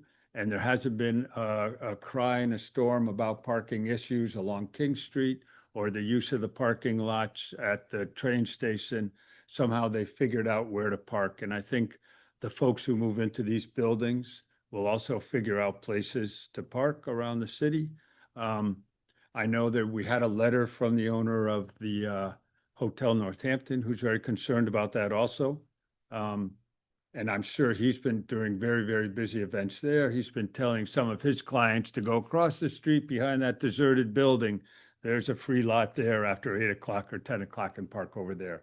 Well, that'll be lost to him, but he's going to have to perhaps make other arrangements with some of the empty spaces along King Street, perhaps to use as perhaps overflow parking. I don't think we need to really stipulate where the folks who do have cars, who don't win the lottery to have a parking space are going to go. That'll be certainly up to them. And our experience shows us people at at Live 155 and also the other large apartment building down the street, haven't experienced undue stress of finding parking. So I think that is not a big concern for me at this point. Yeah, and I'll echo that response. I don't feel like, I want to move Northampton to be a less car dependent city rather than hold the status quo. So the answer to the question of where are people going to park? Well,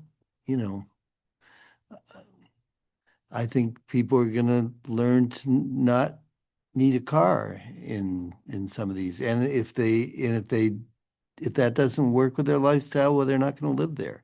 There are going to be people for whom that does work with their lifestyle. And I firmly believe we're heading in that direction. So I support what you say, George. Well, I'd say more importantly, the city council thought that was important, so they adopted that, that language, and that's what we interpret here on the planning board. It has nothing to do with how many cars we think should be on site. It's what the zoning is. Yep. So that's what we're here to look at. We have this flat roof question. I'm looking at all the architectural plans. It sure looks like there's a parapet around this VCD building. It looks like, so could the applicant address the parapet on the flat roof? Sure, we do have a parapet. It varies in height anywhere from 1 to 3 feet, and that variation is to break up the massing and mimic the variation of roof heights that are on Main Street. Okay, so it does say it needs to be a minimum of 2 feet in height and a maximum of 6 feet in height. Okay. So we're gonna have to deny this project. Just for the public to know. We will make that change. Okay. I think it also serves to hide some of the utilities. It does. While we're on the subject of the rooftop, I assume there's no access from the tenant side to any of the rooftops, right? The That's tenants controlled. cannot get to the rooftop. Or- There is access to the roof from a mechanical space on the upper floor. There's a stair hatch up to the roof. And I imagine that goes for both buildings. Correct. Correct, okay. No garden patios up there. No. Okay. Nope. And just for clarification, the TCB building, which fronts on King Street, what is the size of that parapet? That is 3 feet high. Okay, thank you. Mhm.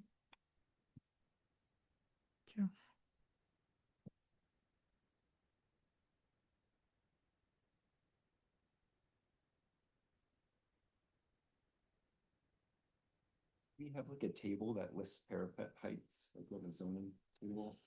I don't know if we should require that.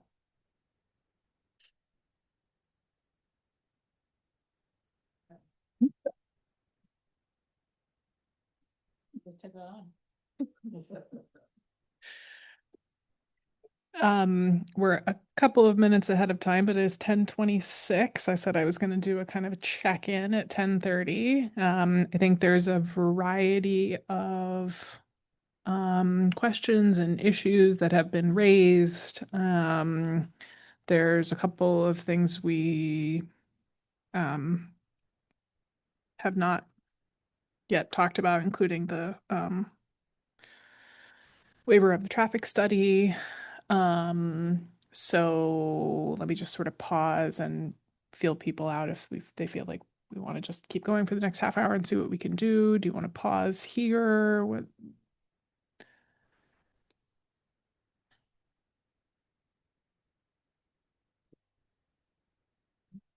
I mean, I don't think we're gonna get it over the finish line by 11.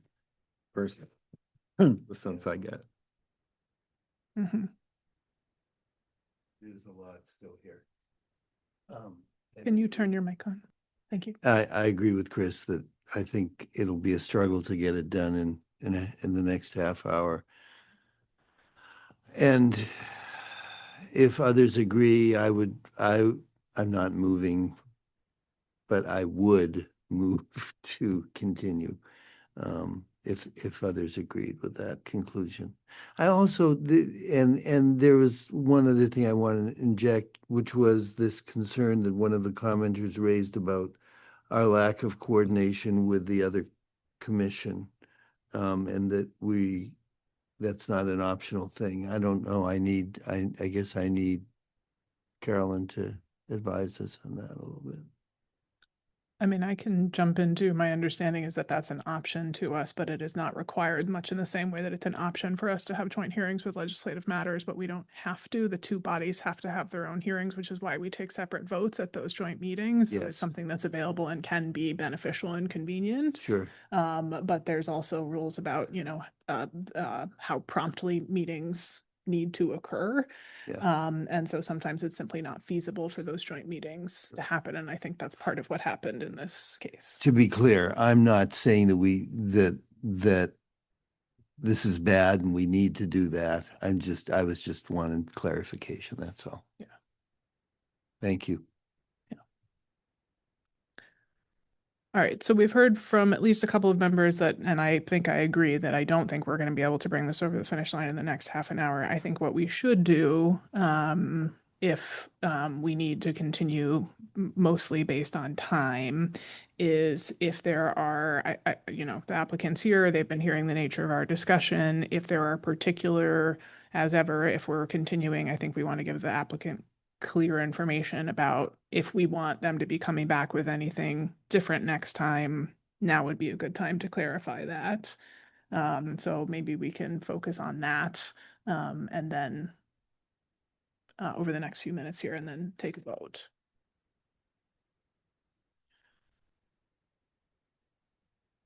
I have one kind of larger issue to raise. Sure. And I'm not sure if it's appropriate for the site plan review, but I'm going to raise it anyhow because I have this opportunity. We're talking about the lottery, not so much the lottery for parking spaces, but lottery for the housing, people who apply. And I think we've been through this before, when we went through the application for the new project over on Bridge Road, which recently opened, which has been great. But I've often wondered for our board, we've talked about inclusionary zoning. If people build a private developer builds a private sector large building, we don't ask them to put in any percentage of affordable housing.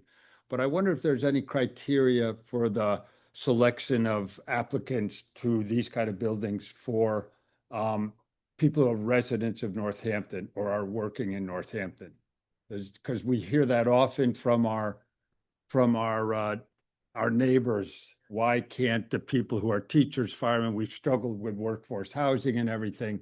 So tell me about how we handle it. So local preference is usually something that's tied with Chapter 40B comprehensive permits. That is a zoning mechanism that we will take when the zoning is not as wonderful as it is in Northampton, quite frankly. In other communities where we have to ask for some waivers for zoning, like major waivers in terms of density or whatever it is. Right. So I don't know how you would do that outside of the comp permit world. That's where we typically see it, is that local preference. And there's some percentages that you have to stick to. You can't do more than 70% local preference. It's set as part of the preference for the lottery selection. So usually the highest preference category is going to be ADA. So even if you're not a Northampton resident, that is going to be the highest criteria. We want to fill those units. Those are the most desirable. They're the hardest ones to find for folks. Often in our developments, we also have set-asides with very specific organizations, whether it's Department of Mental Health. Yep. And so those are referrals. At Laurel Street for Valley, we had a referral for units with safe passage. So, we can set it up in such a way with some of those. But in terms of you want Northampton residents in there, that is typically not something we see outside of a 40B process. Okay. Hampshire County resident, right now, this is open statewide to anyone within the Commonwealth. Again, this is for the general public, my board members, Yeah. for me. So what we are required to do is there's a portal called Housing Navigator, and all affordable housing opportunities across the state are posted on Housing Navigator as a requirement for us. Once we get through construction financing, we have to post it that this is coming. And then when we are in our affirmative fair housing marketing period, then we open it up, we open up the application process. That is the portal where everybody can go to find anything across the state. What we often see is that people see an opportunity and they might not know where Northampton is. And so they may be in Salem and then they're like, oh, wait, no, I can't get to my job from Northampton. And so we tend to see most of the folks that are going to be moving into our units are very localized. They're usually from Hampshire County. So if I wanted to pursue this local preference further, it would be probably an ordinance or with the city councilor? No, huh? I mean, I don't know. Much like inclusionary zoning, what would,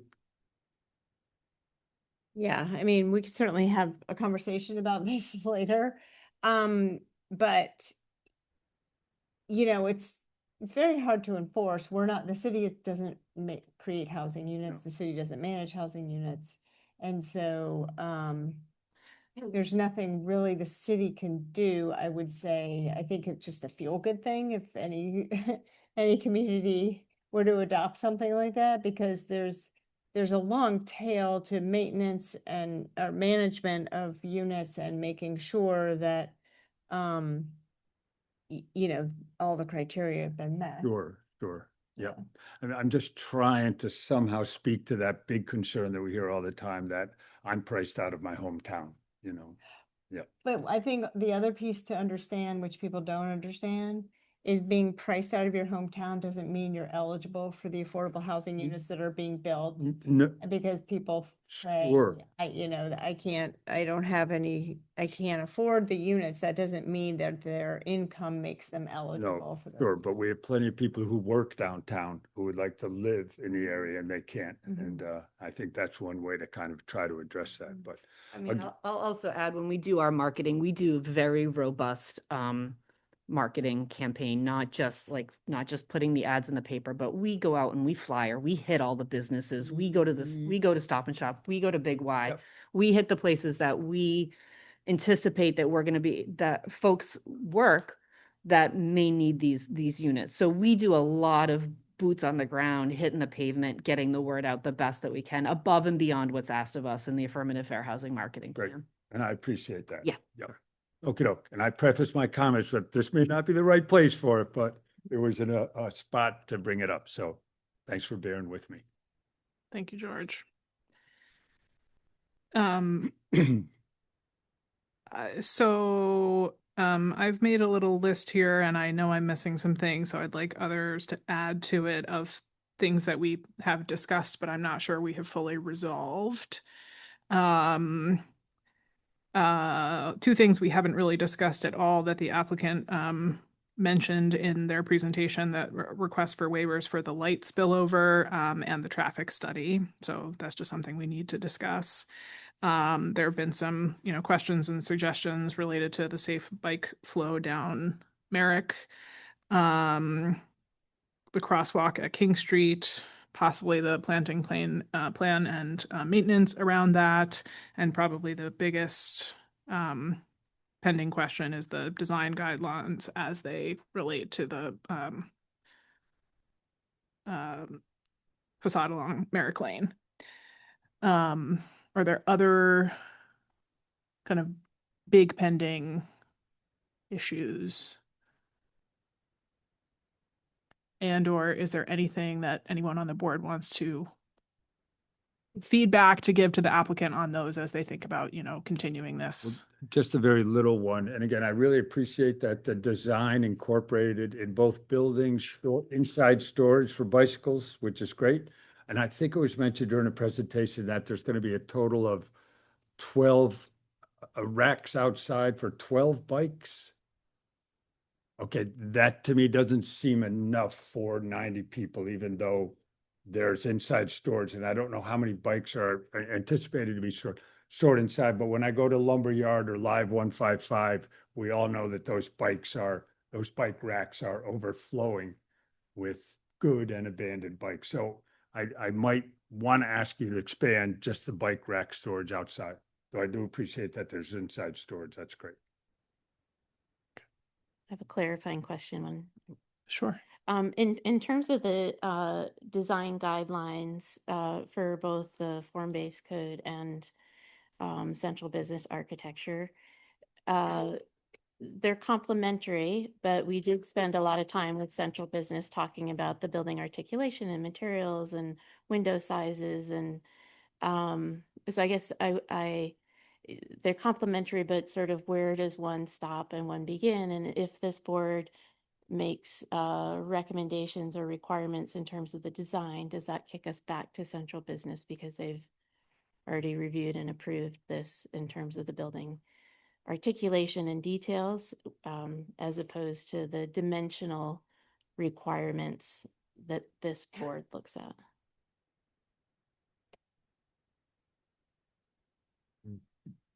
Carolyn, can I pass that to you? I think that it sort of depends on the nature of the modification or the approvals that the planning board grants. But for example, if the planning board wanted the cornice to be carried around the building on Merrick Lane, I don't think that's something that would trigger review back to central business architecture. If the planning board said that they didn't think that the step back on King Street met the criteria of creating an open inviting plaza and the building had to be parallel to King Street, I think that's the kind of thing that would go back to central business architecture. Please don't ask us to do that. There's a range of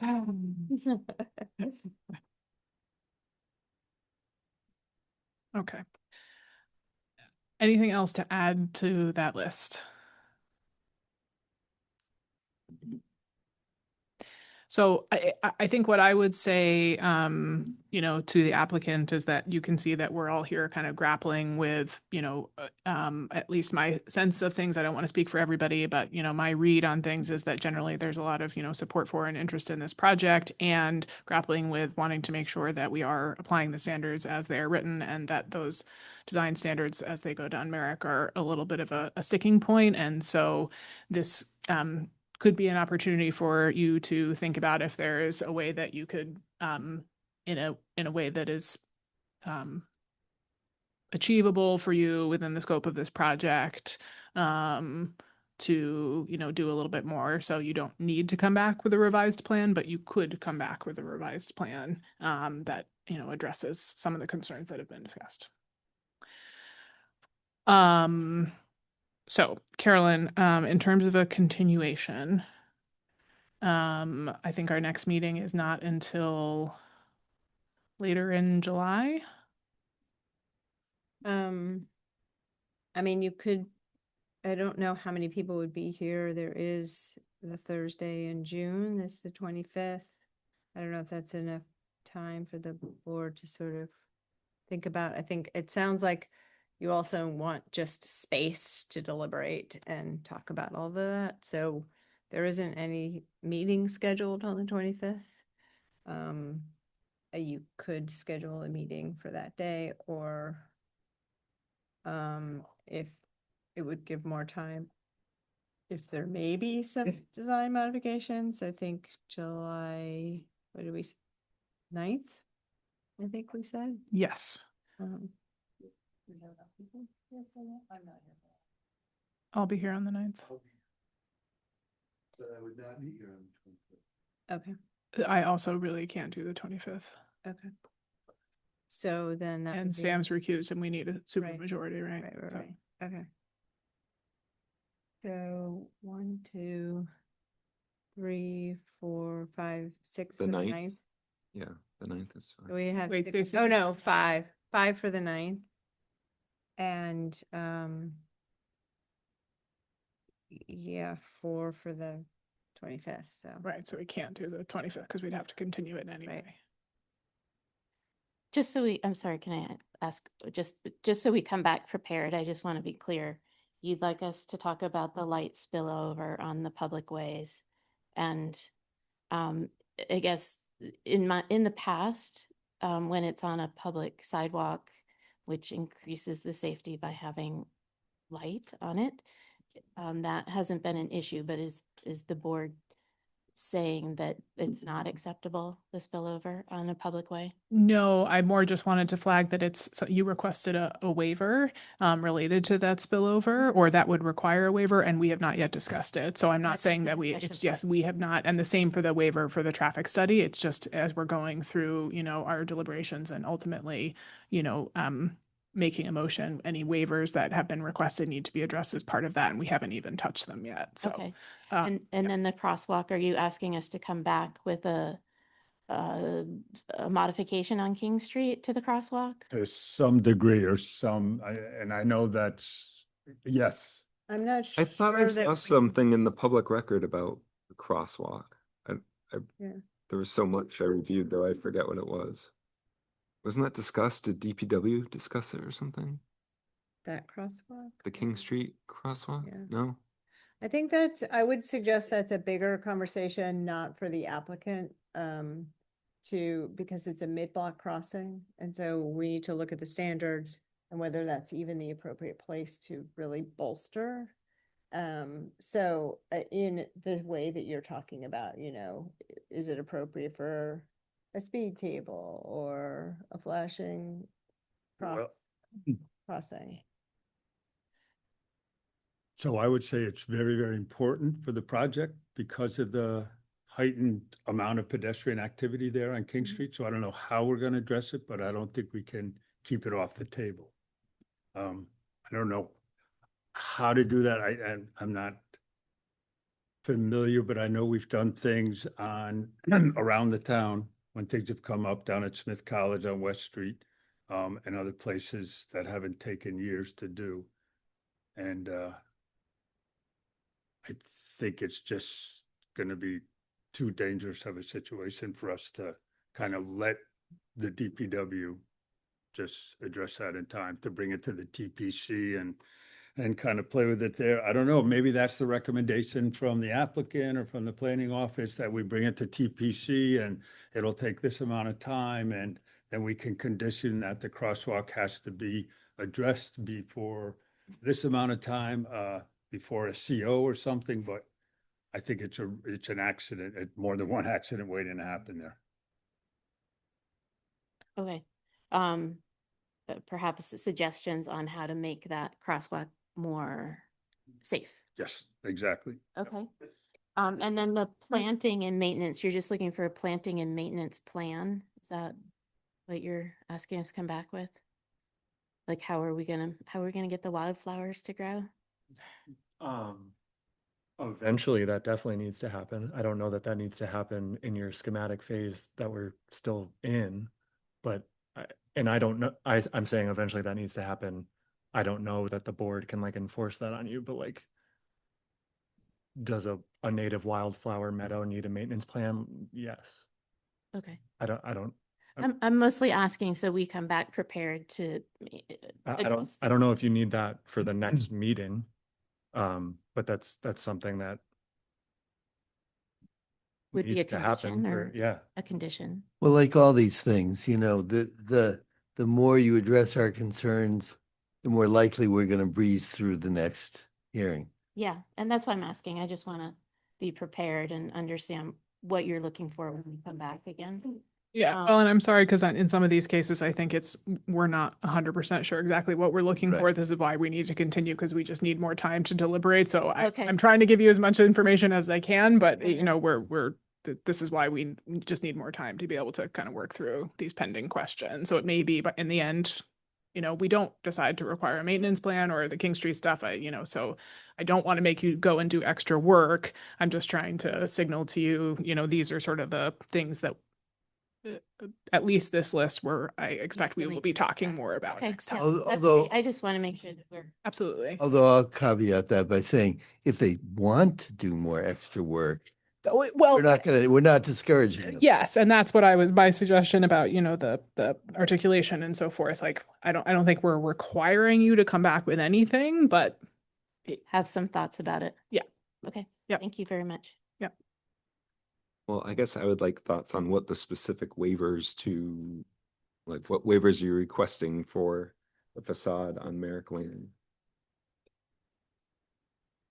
You're asking them to come back with clarity on What are they requesting a waiver for? Right? Like, does that make sense? On the facade on Merrick. Yeah. Right. Mhm. Right, and I think that in your application, you addressed in other areas where you're requesting a waiver, you addressed really specifically why you think that, you meet the criteria for a waiver. And so I would suggest something similar there. So, as Chris said, kind of articulate what is the criteria that you're requesting a waiver for, and how do you think that you've kind of met those criteria? Yep.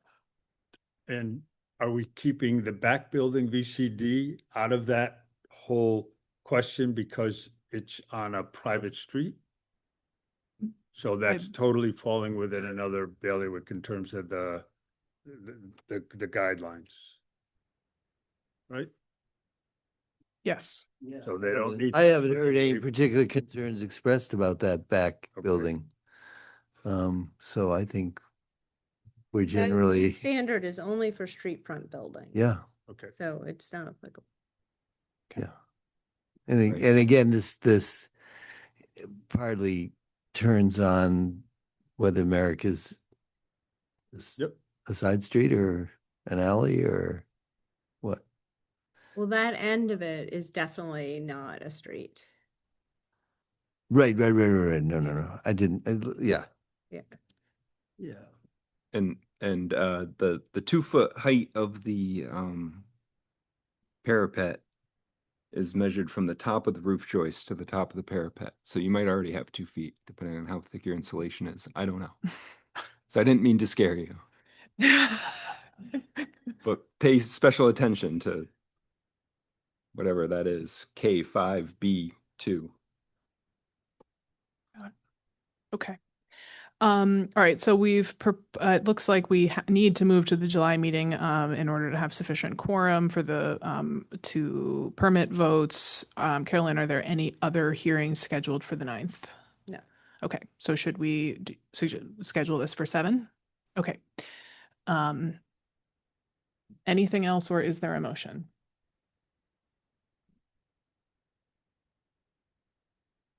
I'll move that we continue site plan major project blah blah blah by Valley Community Development, Community Builders at 33 King Street to 7 p.m. on July 9th. Okay. All those in favor?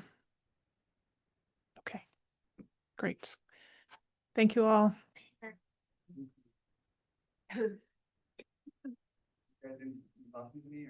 9 minutes to spare. All right, 9 minutes to spare. Oh, let me just say one other thing, which is just a reminder to everybody here on the board as well as in the public that because the hearing is open, open meeting law still applies. We can't talk to one another or to any of you about this project between now and July 9th. Please and thank you. Okay. Duly noted. Thank you. Oh, do we not have any business? Thank you. We do. No, we have minutes and ANRs, but we've got 8 minutes, Carolyn.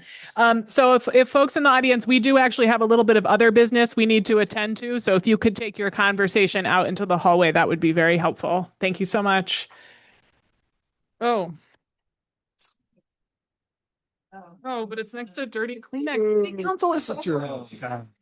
So gross. I admire your service, but come on. Okay. All right.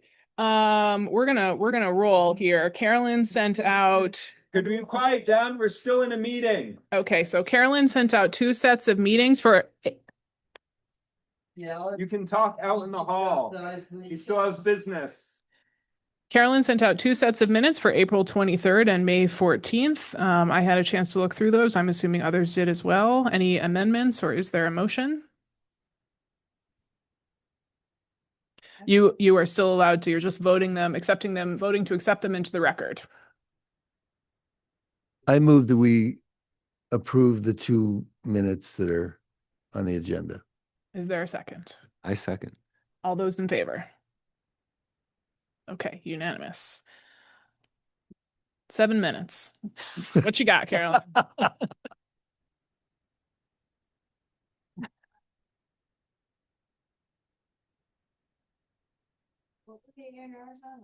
West Street and Columbus Ave. It says West Street, comma, Columbus Ave. I really need a visual. I'm gonna pull up a street view. Okay. Here we go. There. Okay, so, West Street is actually, at the corner of West and Paquette. It's not creating a new lot. Hold on, let me get so disoriented because it's almost 11 o'clock. Yeah, really. So, all right, here we go. Okay, so Paquette is a private, it's not a public street. This is one parcel here with all these buildings. On both sides of the street? Sorry, this here, Paquette, see this. Okay. So this is one big parcel. It's to, carve off part of this land and give it to this parcel. But basically, these are on the same ownership, and it's just swapping back land. So there's no new lots. There's no new nonconformities created. And so it's all happening in this back area. And the goal is the property owners trying to split these off. They own both of these parcels, and so they want to split this off, but with one. The next one. Will the new parcel have access? Oh, no, it's not a new parcel, it's just reconfigured. Yeah. Not changing that. And it's all in the back. The frontage isn't changing at all. Frontage. Mhm. Can we ask who the applicant is? Yeah, it's Safe Journeys LLC. It's the owner of the property. Your old safe journey. Really? All right, I moved to endorse the ANR on, is it West or It's Paquette? West Street. On West Street. Yeah. Where is West Street? Oh, So it's up- Oh, I see where it is. Yeah.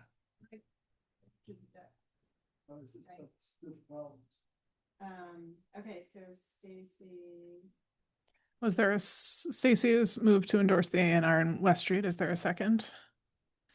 Cameron second? Cameron, second. Okay, all those in favor?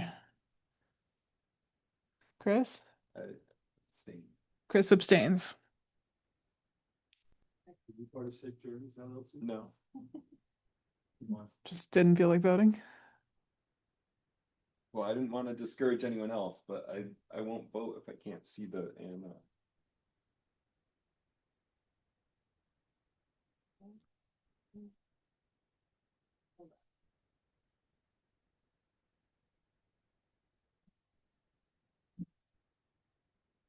Oh, it's right along the Mill River. Huh.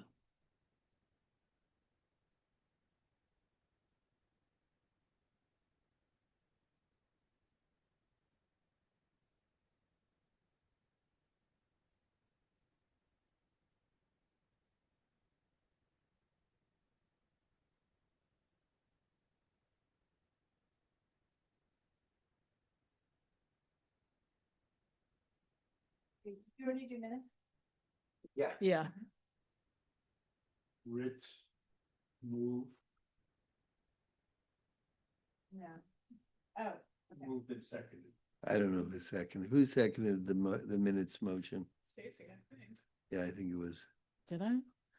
Thought it was Just Chris. say yes. Yeah, sure. This is why we have to hard stop at 11 because it's like. Brain dead. Where are you people? My brain hard stopped 10 minutes ago, so I'm it's like.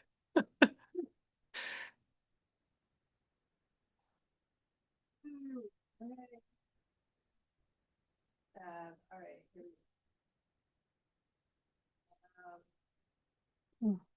I have to stand up. Fine.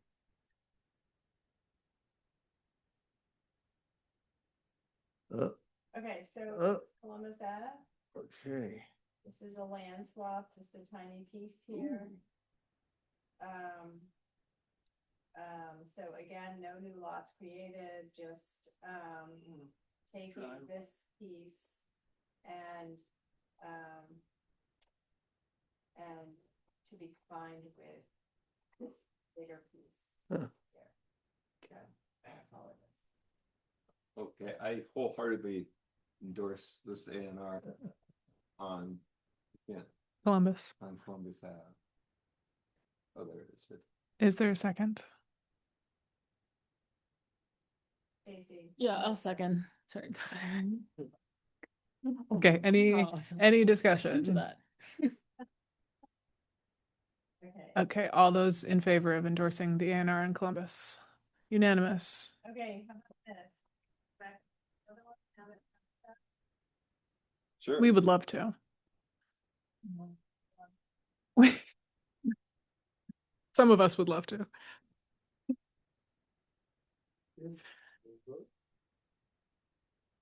Revote.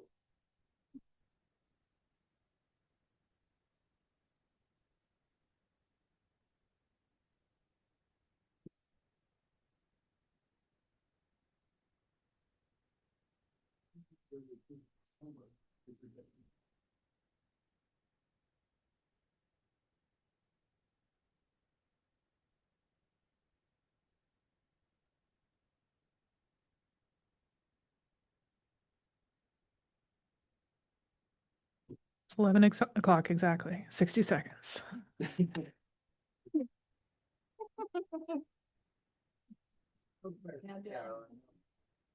Because I have to use this public court. What I want there to be is a download all button. Having to go through and to each individual file is. It's like, for me, sometimes I can click on the link and it pops up and then that stops working. Then you have to press the download button. Yeah. Yeah. Yes. But it, like, you can click on the links for like 20 and then it stops working. Yep. Okay, 11 o'clock. Is there a motion to adjourn? Carolyn can't. She's running out of seconds. Already been endorsed. Is there a motion to? 11 p.m. Now it's 11:01. Okay, is there, okay, all those in favor? George? Let's see. Yes, Thanks, everybody.